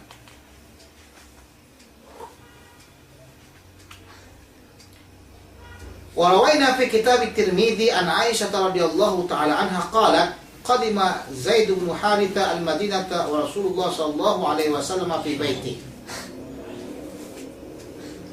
فأتاه فقرع الباب فقام إليه النبي صلى الله عليه وسلم يجر ثوبه فاعتنقه وقبله. Datanglah Zaid bin Harithah ke kota Madinah dan Rasulullah sallallahu alaihi wasallam berada di rumahku, kata Sayyidah Aisyah. Bagaimana dikatakan di rumahku, bukan rumah Rasulullah SAW? Maksud di sini di rumahku karena Rasulullah SAW kawin dengan berapa orang istri. Jadi setiap istri itu punya rumah, punya bilik sendiri. Nah, ketika itu Rasulullah tetap berada di rumahnya Sayyidah Aisyah. Sebab Rasulullah SAW sangat mencintai Sayyidah Aisyah. Dengan demikian Rasulullah SAW memilih supaya meninggal pun dan dikuburkan pun di mana? Di rumahnya Sayyidah Aisyah. Nah, itu kita mesti betul-betul menghormati Sayyidah Aisyah. Sebagian orang banyak yang ingin mencoba, ingin menghancurkan atau menjatuhkan atau menghina Sayyidah Aisyah radhiyallahu taala anha. Nah, sebagian daripada kaum-kaum Syiah dan sebagainya. Ini menunjukkan kepada kita betapa cintanya Rasulullah kepada Sayyidah Aisyah sehingga Rasulullah memilih untuk dikuburkan di mana? Di rumahnya Sayyidah Aisyah radhiyallahu anha. Maka dia mendatangi Rasulullah sallallahu alaihi wasallam dan dia ketuk rumah. Dia ketuk pintu tu. Jadi, makna kata kalau kita mau masuk ke rumah orang, ketuk pintu dulu. Jangan main buka aja. Sunnah hukum yang ketuk-ketuk tu, tak berhak kita masuk langsung ke rumah orang. Nah, ini katanya, waqar al-bab. Minta izin dulu masuk. Dah. Faqara al-bab, maka dia ketuk pintu tersebut. Demikian juga kalau punya kawan kita kamar, ketuk dahulu, kasih minta izin dulu. Kalau dia tak kasih izin, tak boleh kita masuk. Ketuk, masuk. Entahkah kawan tu lagi berbogel ke waliyadzubillah lah, kalau terbuka kan muskilah. Ini namanya kamar dia sendiri kan, dia suka hati lah buat apa. Udah. Entah orang tersebut tidur bagaimanakah, terampak auratnya kah, kamu membuka saja begitu, tidak boleh. Jadi mesti izin dulu. Nah, setelah dia umpamanya kalaupun terbuka auratnya, dia pakai semua pakaian dia, boleh masuk. Bukalah. Faqama ilaihi Nabi sallallahu alaihi wasallam yajru thawbahu, maka berdirilah kepadanya Rasulullah SAW, dia tarik pakaiannya. Fa'tanaqahu wa qabbalahu, maka dia peluk siapa? Zaid tersebut, dan dia cium. Kenapa? Karena Zaid bin Harithah ini orang yang datang daripada perjalanan musafir. Qala Tirmidzi hadisun hasanun. Wa ammal mu'anaqatu wa taqbilul wajhi li ghairi tibli wa li ghairi qadimi min safarin wa nahwihi fa makruhani. Adapun berpelukan dan mencium muka bagi orang yang bukan anak-anak, ghairi tifl, bukan yang bukan anak, wa li ghairi qadim, dan bukan orang yang datang daripada musafir, wa nahwi, dan seumpamanya, itu adalah makruh hukumnya. Jadi kalau sekiranya kita punya kawan bukan datang daripada musafir, kita peluk dia, jangan. Peluk kenapa? Jangan dipeluk. Kalau dia musafir saja, datang dia musafir, kita peluk. Kalau tidak ada kena musafir tu, jangan. Kalau anak kecil dianya, anak kecil datang, kita peluk, tak ada masalah. Tapi kalau sudah besar dia, tak boleh. Tak mungkin kita tidak peluk orang yang sudah dewasa. Tidak disebabkan oleh musafir dan sebagainya. Jadi, apa penyebab dibolehkannya mu'anaqah wa taqbilul wajhi? Ini maksud dia dua makna tu, bukannya taqbil wajhi. Dua-duanya langsung, mu'anaqah, taqbil wajhi, dikumpulkan keduanya. Mu'anaqah dan taqbil wajhi itu dibolehkan bagi orang yang apa? Yang bukan anak kecil itu bagi apa? Orang yang dianya datang daripada musafir. Nas ala karahatihima Abu Muhammad Al-Baghawi wa ghairuhu min ashabina, dan telah menaskan atas kemakruhan kedua tersebut oleh Abu Muhammad Al-Baghawi dan selain keduanya dan selainnya daripada sahabat-sahabat Syafi'iyah. Wa yadullu ala karahati, dan menunjukkan atas karahat tersebut apa? Ma rawainahu fi kitabai Tirmidzi wa Ibnu Majah an Anas radhiyallahu anhu qala rajulun ya Rasulullah ar-rajulu minna yalqa akhahu aw sadiqahu anhani lahu. Ya Rasulullah, seorang laki-laki berjumpa dengan seorang temannya atau seorang sahabatnya, apakah dia itu merangkulnya, atau dikatakan di sini ayanhani, apakah dia itu merungkuk seperti merungkuk gitu. Bungkuk begini. Bungkuk. Tahu mungkuk? Oh, datang teman tuh buat begini. Qala apa yaltazimuhu wa yaqabbiluhu, apakah dia memeluk dia dan menciumnya? Qala fa ya'khudhu bi yadihi wa yusafihuhu, dianya itu mengambil tangannya dan dia salami dia. Itu datang salami. Qala na'am. Qala Tirmidzi hadisun hasanun. Qultu hadha alladhi dzakarnahu fi taqbil wal mu'anaqah. Ini apa yang telah kami sebutkan tadi dalam masalah mencium dan memeluk. Wa annahu la ba'sa bihi indal qudum min safarin wa nahwihi, tak mengapa jikalau dia itu datang daripada musafir dan seumpamanya. Wa makruhun karahata tanzih fi ghairihi, dan dimakruhkan pada yang lainnya. Kenapa dimakruhkan? Karena ditakutkan terjadi nanti syahwat. Kalau sama teman-teman sendiri datang sama-sama, atau dia bukan daripada musafir, langsung main peluk-pelukan aja, lah apa tidak diperbolehkan. Wa fi ghairi amradil hasanil wajhi, ini pada yang bukan daripada laki-laki yang amrad, yang wajahnya itu handsome. Nah, tengok, ini orang yang jelek. Mungkin anda bukan datang daripada Kairo dan Zokozik atau daripada Kairo sebagainya, jumpa saya, bukan datang daripada itu, masih sama-sama di sini di peluk-peluk, nggak boleh. Tapi kalau anda datang daripada musafir Kairo atau Tonto, datang sini jumpa di peluk, nggak ada masalah. Nah, karena muka saya ini muka yang bukan termasuk daripada orang yang handsome, jelek, itu makanya tak laku-laku. Nah, so bayangkan orang yang handsome, orang yang memang amrod, mukanya tidak ada bulu dan sebagainya, nah, amrodnya, muda yang amrod, sama ada orang itu musafir atau enggak musafir, tak boleh peluk. Nah, kenapa? Boleh mufsid dan bahkan kepada benda yang tak elok. Fa'amal amradul hasan, dan adapun orang yang memiliki wajah yang handsome, yang indah, fayahramu bi kulli halin taqbiluhu, maka diharamkan bagaimanapun keadaannya mencium orang tersebut. Itu dia. Macam mana? Ada yang pernah waktu dalam suatu pengajian, Ustaz, bagaimana muka amrod ni? Macam mana? Dia kata, tengok muka amrod bagaimana? Tengoklah orang tu, kalau sekiranya kau tengok muka itu memang comel, hanya laki-laki pun juga tengok comel juga muka ni. Kecuali kalau memang kamu sombong sangat, tak mau mengakui kecomelan dia. Macam inilah Ozzy. Ada kawan dia comel, memang putih, hidung mancung kan. Udah, dia kata comel, tak mau comel tu, tak bagus tu, tak handsome tu. Aku lagi handsome kata anda. Itu dah susah tu. Nah, kalau kamu tahu dengan kehandsomean tersebut, dengan keindahan tersebut akan mengakibatkan syahwat datang, tidak diperbolehkan. Jadi bagaimana hukumnya? Maka tak diboleh cium. Tak diperbolehkan kita cium.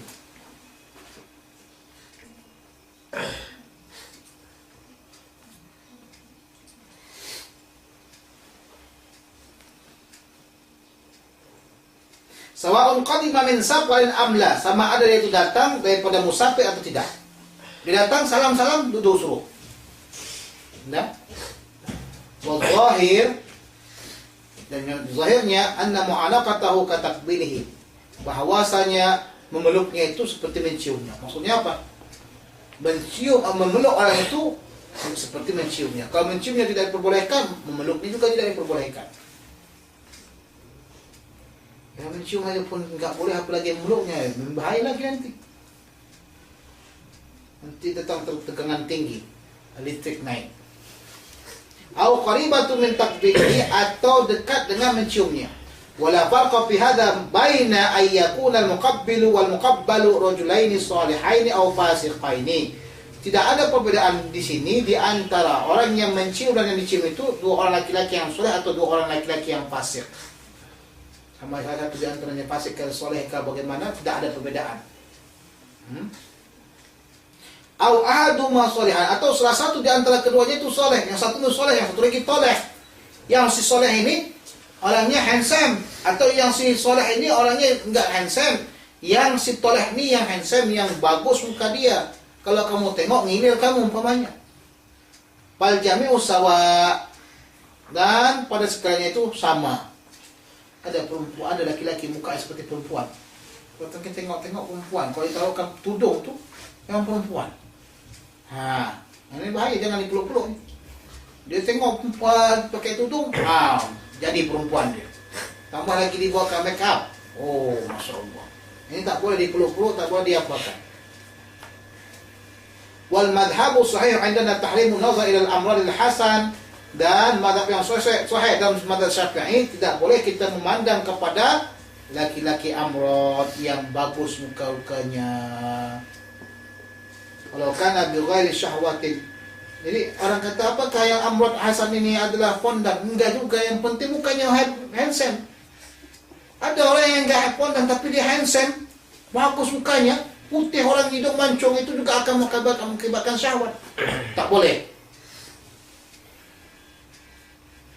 Walau kana bi ghairi syahwatin, walaupun tanpa syahwat, wa qad amna fitnah. Ini itu telah mengamankan daripada fitnah. Bahwa haramun kal mar'ati, yaitu memandang daripada amrad ini haram seperti memandang perempuan dengan syahwat, dikaunihi fi ma'naha, karena keadaannya itu sama seperti maknanya. Mana pemandangan perempuan? Kenapa kau tengok perempuan? Karena kecantikannya. Kenapa kamu memandang dengan cantik? Karena ada syahwat kamu. Kalau kamu memandangnya tanpa syahwat, kamu memandangnya tanpa ada melihat kecantikan dia, tak akan datang keinginan untuk melihat. Ya kan? Ketika kamu jalan di syaitan ni, tengok-tengok perempuan, tengok. Terus mata memandang. Tuh mengikuti pandangan tersebut. Kenapa? Karena kita lihat perempuan itu cantik. Demikian juga seorang laki-laki yang kau tengok memang dia itu cantik muka dia. Faslun fil musafahah. Pasal pada menceritakan tentang masalah bersalaman. I'lam annaha sunnatun mujma'un 'alaiha 'inda talaqi. Perlu kamu ketahui bersalaman itu disunatkan, yang dia itu diijma'kan di atasnya ketika waktu kita berjumpa. Nah, ketika waktu kita berjumpa dengan siapa saja daripada kawan-kawan kita, maka disunatkan kita bersalaman dengan dia. Kecuali dalam masalah bersalaman dengan seorang perempuan yang ajnabiyah, di situ para ulama-ulama membanyakkan atau membuatkan fatwa bahwasanya haram hukumnya untuk perempuan kita salami. Itu kebanyakan dari para ulama-ulama. Rawaina fi sahih Bukhari an Qadalah qala qultu li Anas radhiyallahu anhu akanat al musafahatu fi ashabi Rasulullah sallallahu alaihi wasallam. Adakah bersalaman di antara para sahabat itu ada? Qala na'am, iya. Di zaman sahabat Rasulullah SAW, kalau mereka berjumpa, mereka akan bermusafah, mereka akan bersalaman. Wa rawaina fi sahihain Bukhari wa Muslim fi hadits Ka'b bin Malik radhiyallahu anhu fi qissati taubatihi. Pada hadis Ka'b bin Malik radhiyallahu anhu pada cerita taubat dia. Wa qama ilayya Talhah bin Ubaidillah radhiyallahu anhu yuharwilu hatta safahani wa hanna'ani. Dia kata, maka berdirilah kepada saya Talhah bin Ubaid dengan cepatnya, dan dia salami saya dan dia ucapkan selamat kepada saya. Sebab Ka'ab bin Malik ketika itu telah diampunkan oleh Allah Subhanahu wa taala setelah dianya membuatkan satu kesalahan. Wa rawaina bi isnad sahih fi sunan Abi Dawud an Anas radhiyallahu anhu qala lamma jaa ahlul Yaman qala Rasulullah sallallahu alaihi wasallam qad ja'akum ahlul Yaman. Datang kepada kamu ahli Yaman. Ahli apa? Ahli Yaman. Ahli Yaman ini masuklah Hadraul Maut, San'a. Wa hum awwalu man ja'a bil musafahah, dan mereka lah orang yang pertama sekali membuat tradisi bersalaman. Di tradisi salam-salaman itu orang Yaman. Kita tengok orang Yaman banyak satu kebaikan-kebaikan yang datang daripada ahli Yaman. Sebab itu Rasulullah kata apa? Di Yaman ini adalah alif fikih, al-hikmatu yamaniyah wal fiqhu yamani. Katanya hikmah itu datang daripada Yaman dan fikih juga datang daripada Yaman. Sebab ulama kebanyakan ulama fikih datang daripada Yaman. Sekarang ini kita tengok fikih Syafi'iyah semuanya yang pegang Yaman. Ya? Jadi baguslah kita kalau jumpa dengan kawan kita salam. Kalau nggak mampu kena jauhnya, assalamualaikum. Dia jumpa dengan teman, salam tidak, kalam tidak. Menjalan saja. Ya? Salam tidak, kalam tidak.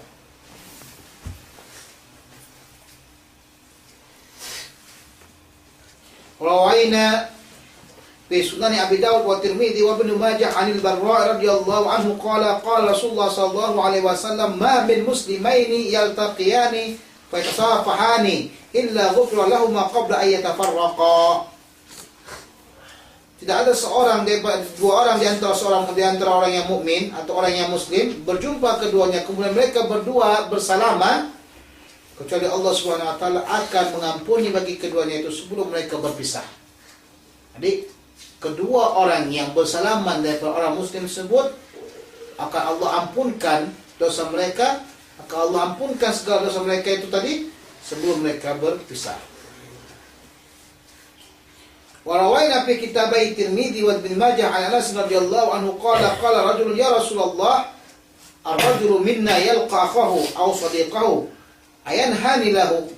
Qala la. Seorang laki-laki pada kami berjumpa dengan teman dia atau kawan dia. Apakah dia tundukkan kepalanya kepada orang tersebut? Rasulullah kata tidak. Jadi kalau sekali kita jumpa orang yang assalamualaikum, kita tundukkan kepala, tidak boleh. Nah, dilarang kita tundukkan kepala. Apalagi kita sujud di hadapannya. Qala la, qala apa yaltazimu wa yaqabbilu, ataukah kita memeluknya dan menciumnya? Qala la. Qala fa ya'khudhu bi yadihi wa yusafihuhu. Peganglah tangannya dan hendaklah kamu salam dia. Qala na'am. Katanya fa ya'khudhu bi yadihi wa yusafihuhu, maka dia katanya memegang tangan dia dan menyalaminya. Rasulullah kata na'am. Kalau orang tersebut dipegang tangannya kemudian dia salami, bolehkah? Boleh. Qala Tirmidzi hadisun hasan. Dia yang dibolehkan di sini kata Rasulullah SAW, pegang tangannya dan salam dia. Kalau kita pegang tangan orang tersebut dan kita salami, jangan kita tarik langsung. Rasulullah SAW kalau disalami, maka dia akan mengulurkan tangannya dan dia tidak akan tarik kecuali orang itu sudah menariknya. Kadang kita ingin salam sama orang, begitu saja. Itu tidak ada adab seperti itu. Salam sama orang, letakkan begini, jangan tarik kecuali dia menarik duluan. Sebab Rasulullah SAW akan tarik tangannya setelah orang itu menarik. Tak akan mau ditarik tangan tersebut.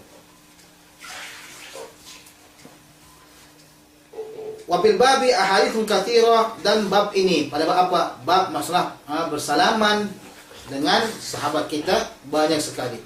Wa rawaina fi Muwatta' Malik rahimallahu taala anhu an Atha' bin Abdullah al-Khurasani qala qala Rasulullah sallallahu alaihi wasallam tasafahu yadhhabul ghillu. Hendaklah kamu saling apa? Hendaklah kamu saling bersalaman, akan menghilangkan daripada itu kedengkian. Kalau kita salam sama kawan kita, hilang kedengkian kita tu. Wa tahadu, dan hendaklah kamu saling memberikan hidayah. Tahabu, dan hendaklah kamu saling mencintai. Wa tadhabi as-sahna, maka akan hilanglah kemarahan. Qultu hadha hadis mursal, ini hadis mursal. Wa'alam anna hadhihi al-musafahata mustahabbatun 'inda kulli liqa. Perlu kamu ketahui bahasanya bersalaman ini disunatkan pada tiap-tiap jumpa. Tiap-tiap kita berjumpa dengan teman kita, disunatkan kita bersalaman. Baru jumpa tadi, kan kawan kita beli ikan, dia pergi ke pasar, kita salam dah. Terus itu jumpa lagi kita salam lagi dengan tangan kita, assalamualaikum. Sudah pula selesai daripada ikan tadi itu, dah, enggak ada masalah. Yang jadi masalahnya kawan kita kadang-kadang banyak cakap dia. Tadi kan dah salam, tadi tak salam lagi, jangan marah katanya. Aku ni bukan bintang, nak salam terus, dia kata. Dia enggak tahu kalau bersalaman berulang-ulang kali itu setelah kita berpisah dengan dia itu adalah sunnah. Wa amma ma'tadahu an-nasu min al-musafahati ba'da salatay subh wal 'asr fala asla lahu fi syar'i ala hadzal wajhi.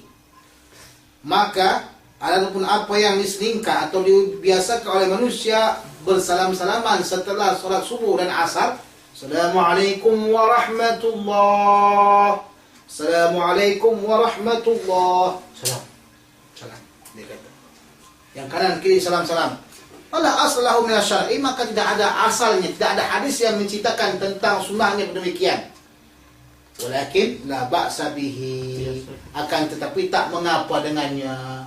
Kenapa tak mengapa? Tapi la ba'sa bihi, bukan setiap yang tidak ada hadis Rasulullah SAW diharamkan. Ada lagi dalil yang am yang menceritakan tentang sunnahnya. La ba'sa bihi, katanya, fa inna asal musafahah sunnah, karena asal bersalaman itu adalah sunnah. Asal bermusyawarah itu sunnah untuk menghilangkan daripada haqad, hilangkan daripada kedengkian, menumbuhkan rasa kasih sayang di antara kita. Nah, ini enggak. Tengok puak-puak salafi wahabi sekarang, salaman setelah subuh, salaman setelah salat, bid'ah, haram hukumnya, langsung begitu. Kita tidak boleh seperti itu. Tengok, satu hukum itu punya tujuan, punya adab. Jadi di antara hadapnya atau di antara tujuan daripada bersalaman itu adalah menumbuhkan rasa kasih sayang di antara para orang-orang yang sholat. Coba kita tengok sekarang ini betapa banyaknya kita lihat di antara umat Islam, satu dengan yang lainnya tidak saling kenal. Ya? Coba di Mesir dahulu. Kalau kamu tinggal di Mesir, tengok orang yang sholat beserta kamu, di kiri kamu dan kanan kamu. Kenal nggak dengan dia? Pernahkah kamu cakap dengan dia? Nggak pernah. Kalau tak ada salaman, langsung nggak akan pernah bercakapan, nggak pernah bersalaman, nggak pernah temu muka. Siap Assalamualaikum warahmatullahi, Assalamualaikum warahmatullahi, langsung berterabur. Betul tak? Kenal kamu dengan orang sebelah kamu? Nggak pernah kenal. Walaupun dia rajin sholat, nggak pernah kenal. Kenapa? Karena tidak pernah bersalaman. Coba lihat. Sebab itu dikatakan, para puak-puak Wahabi ini banyak mematikan sunnah, banyak mematikan kebaikan dalam Islam, banyak mematikan daripada ukhuwah dalam Islam. Ya? Jadi tak mengapa kata Imam An-Nawawi rahimahullahu ta'ala anhu, disebabkan menumbuhkan kasih sayang. Sebab itu katanya asal musafahah ini sunnah hukumnya, bersalaman ini sunnah hukumnya. Jadi kan sudah masuk tadi kan dah salam juga katanya. Yaitu salam pas lagi masuk. Ini salam pas lagi selesai, kita dah selesai ibadah kepada Allah SWT. Wa kaunuhum hafazu 'alaiha fi ba'd al-ahwal wa farratu fiha fi katsir min al-ahwali aw aktsariha la yukhrij dhalika al-ba'd an kauni al-musafahati allati warada syar'u bi asliha, dan keadaan mereka menjaganya atas apa yang ada pada sebagian keadaan. Nah, kata ini orang kalau subuh memang mesti salam, kalau pas lagi asar mesti salam, dia kata mesti, enggak boleh enggak, mesti salam, dia kata memang betul-betul menjaganya. Dan mereka berlebih-lebihan dalam masalah tersebut, berlebihan untuk menjaga salam tersebut dalam keadaan bagaimana saja, maka itu juga tidak mengeluarkan sebahagiannya daripada keadaan tersebut musafahah. Jadi walaupun orang itu kata mid subuh asal mesti bersalam, itu tak akan keluar daripada asal musafahah yang sunnah. Itu bukan bagian yang berbid'ah. Allati warada syar'u bi asliha, yang telah datang daripada Rasulullah SAW, daripada Rasulullah SAW dengan asalnya. Jadi kalau kita tengok, salam hukumnya apa? Sunnah. Salam di mana saja, tempatnya, dan tidak ada syarat melarang, tidak ada syarat melarangnya, sunnah hukumnya. Faham? Hukum salam apa hukumnya? Bersalaman tangan, berjabatan tangan, hukumnya apa? Sunnah. Kalau kita buat di mana saja yang tidak ada syarat melarang daripada benda tersebut, maka tak mengapa. Kembali kepada dalil apa? Umum. Apa dalil umumnya? Bahwasanya musafahah itu adalah sunnah.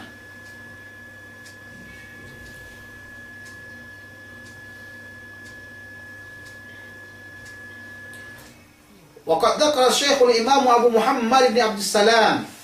Ini Imam Kabir, Al-Hafiz, kemudian Al-Mujtahid.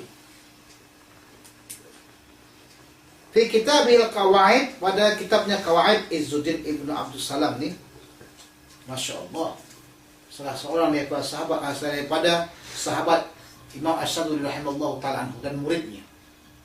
Seorang umat Nabi Muhammad SAW yang mampu menaklukkan daripada angin. Ketika datang kapal-kapal daripada orang Perancis untuk menyerang daripada Niat, dia kata, wahai angin, hancurkan kapal mereka semuanya. Maka hancur semua kapal-kapal tersebut. Izzuddin Ibn Salam, seorang ulama besar waliullah.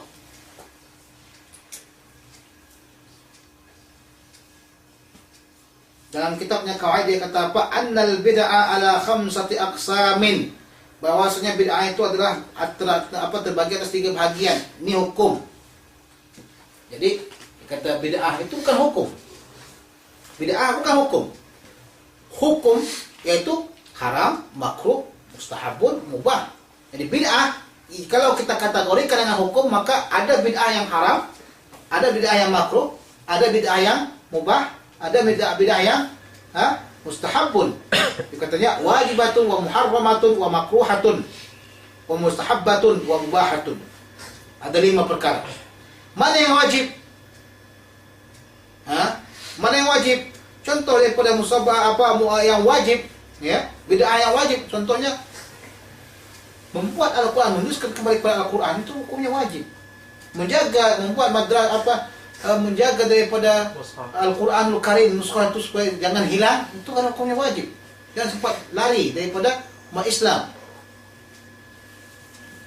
Demikian juga bid'ah yang muharramah, ini banyak juga bid'ah yang muharramah. Kamu rukuk, kamu baca Quran di rukuk, tak boleh.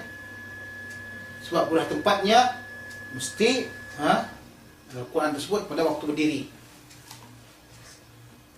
Bid'ah yang muharramah, amalan-amalan yang dilarang oleh Rasulullah SAW. Kamu berpuasa pada 1 Idul Fitri, itu bid'ah muharramah.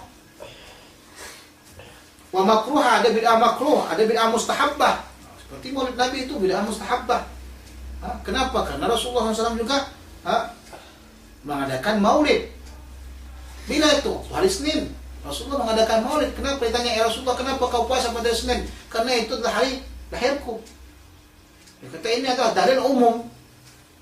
Kalau kita katakan itu pun dalil umum, berarti maksud dalilnya selama masih ada dalil umum, tidak ada dalil khusus yang melarang, tak mengapa. Wa mubahatun, dan bid'ah mubah. Qala wa min amthalatil bid'ah mubahah, dan di antara contoh-contoh bid'ah yang boleh, al-musafahatu aqiba subhi wal asri wallahu a'lam, yaitu bersalaman ketika selesai subuh dan asar. Qultu wa yanbaghi ayuh taraza min musafahatil amril hasanil wajhi. Semestinya kita menjaga-jaga, jangan sempat menyalami daripada orang yang amrod, orang yang bagus muka dia. Fa'inna nazra ilaihi haramun, karena memandang orang yang handsome, orang yang amrod ini tadi adalah haram. Kama qaddamna fil fasl lati qabla dzalika, qabla hada, sebagaimana yang telah kami sebutkan pada pasal yang sebelumnya. Wa qad qala ashabuna, berkata sebagian daripada sahabat kami, kullu man haruma nazru ilaihi haruma masuhu. Setiap yang diharamkan memandangnya, maka haram hukumnya memegangnya. Ini kaidah nih. Setiap diharamkan memandangnya, haram memegangnya. Kalau gitu segala aurat. Ini tadi ya, kita kata kepada ajnabi, kamu punya adik laki-laki, kau juga laki-laki. Udah? Apa yang haram hukumnya kau pandang, haram kau pegang. Jadi orang adik kamu yang laki-laki itu ada apa?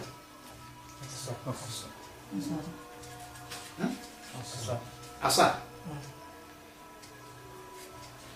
Aurat daripada adik kamu nggak boleh kamu pegang. Nggak boleh kamu pegang, kecuali mana tahu kecuali bagaimana? Adik kita masih kecil lagi tuh, kalau berak dia terabur kemana-mana, kau paksa membersihkannya, itu kecuali kan. Tapi kalau kamu tengok begitu benda yang aku pegang benda yang lain tu, tak diperbolehkan. Sebab apa? Sebab yang diharamkan memandangnya itu aurat. Yang diharamkan memandangnya, diharamkan memegangnya. Sudah? Diharamkan memandangnya, diharamkan megangnya. Balil masu asyaddu, bahkan menyentuh itu lebih parah. Menyentuh lebih parah. Kalau kamu memandang hanya kadang goyangan syahwat saja. Tapi jika kau pegang, wah, seperti apa namanya? Seperti gempa bumi di Yaban. Itu dia. Gemetar iman itu. Makanya tidak boleh kita dipegang. Fa'innahu yahillu nazru ila al-ajnabiyati idza arada an yatazawwajaha. Karena katanya dihalalkan memandang kepada orang yang ajnabi apabila kita ingin mengawininya.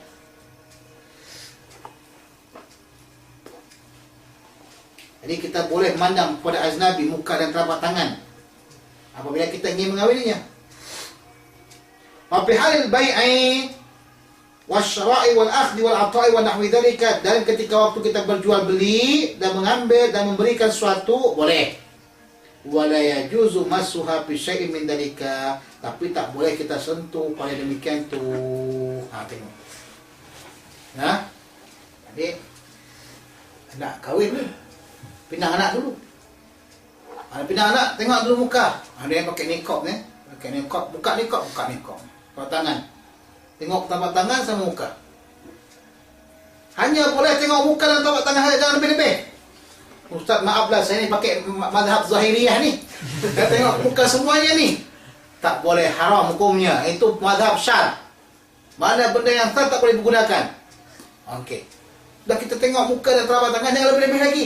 Mana saya dah tengok ni, pipi dia nampak memang putih dah. Tapi saya tengok kasar tak kasar. Kita tengok tangan dulu, begini buat. Woi, kasar, tak boleh, haram. Sebab mandang boleh, pegang tak boleh. Itu dia. Sama kalau tengok benda-benda yang nak jual di toko-toko yang mahal, kita boleh pandang tapi jangan sentuh. Itu. Jadi, silakan pandang, sentuh jangan. Nah, tengok betul kan ni pipinya ni putih kayak gini ataukah cuma bedak saja kan? Tengok gini, oh kasar katanya. Sebab kata orang apa nama? Ini kasar gila kan? Kasar. Tak jadilah, kata tak boleh, haram hukumnya. Kerana memegang itu lebih bahaya daripada memandang.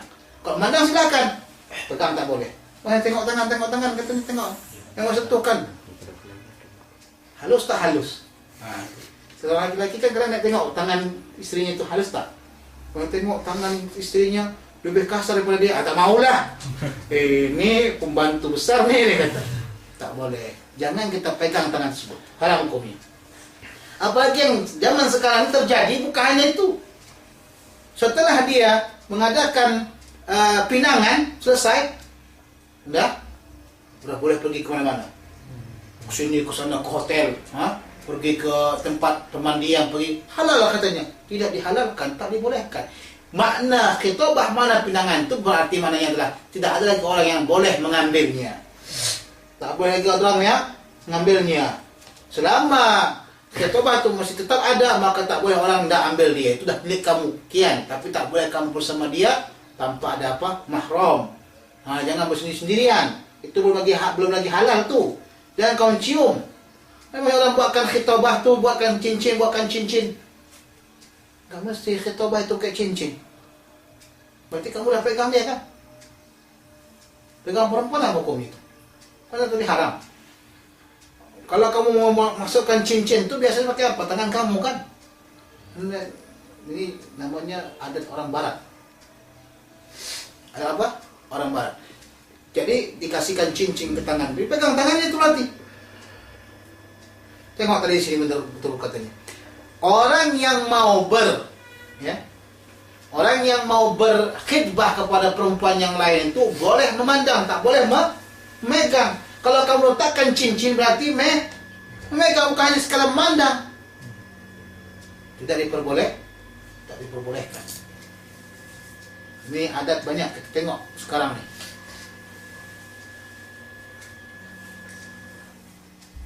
Bukan yang malah begitu, belum lagi berkhidbah pun mereka habis anak budak tu dibawa ke mana-mana dah. Kadang-kadang maaf kata hilang dah, habis perawan dia udah. Orang sekarang tak kisah lagi perawan ada tak perawan ada. Itu muskilah. Seorang ayah bila kambingnya hilang, ayamnya hilang, tak pulang-pulang ke rumah, ribut satu kampung. Tapi anak gadisnya tak pulang-pulang ke rumah, diam saja dia, biasa. Kemana? Sama pacarnya, biasa lah dia kata. Tengok. Kalau di kampung kita ada seorang laki-laki tak punya pacar, dipertanyakan. Mungkin tak laku kot, mungkin tak handsome, mungkin tak ada duit, mungkin ada masalah kegangguan dalam seksual katanya. Tengok bayangkan. Ini yang terjadi pada masyarakat kita. Nah, jadi hafal betul-betul itu. Kullu man haruma nazru ilaih haruma massuhu. Allah Subhanahu wa taala a'la wa a'lam. Kita sambungkan soal. Stop ni.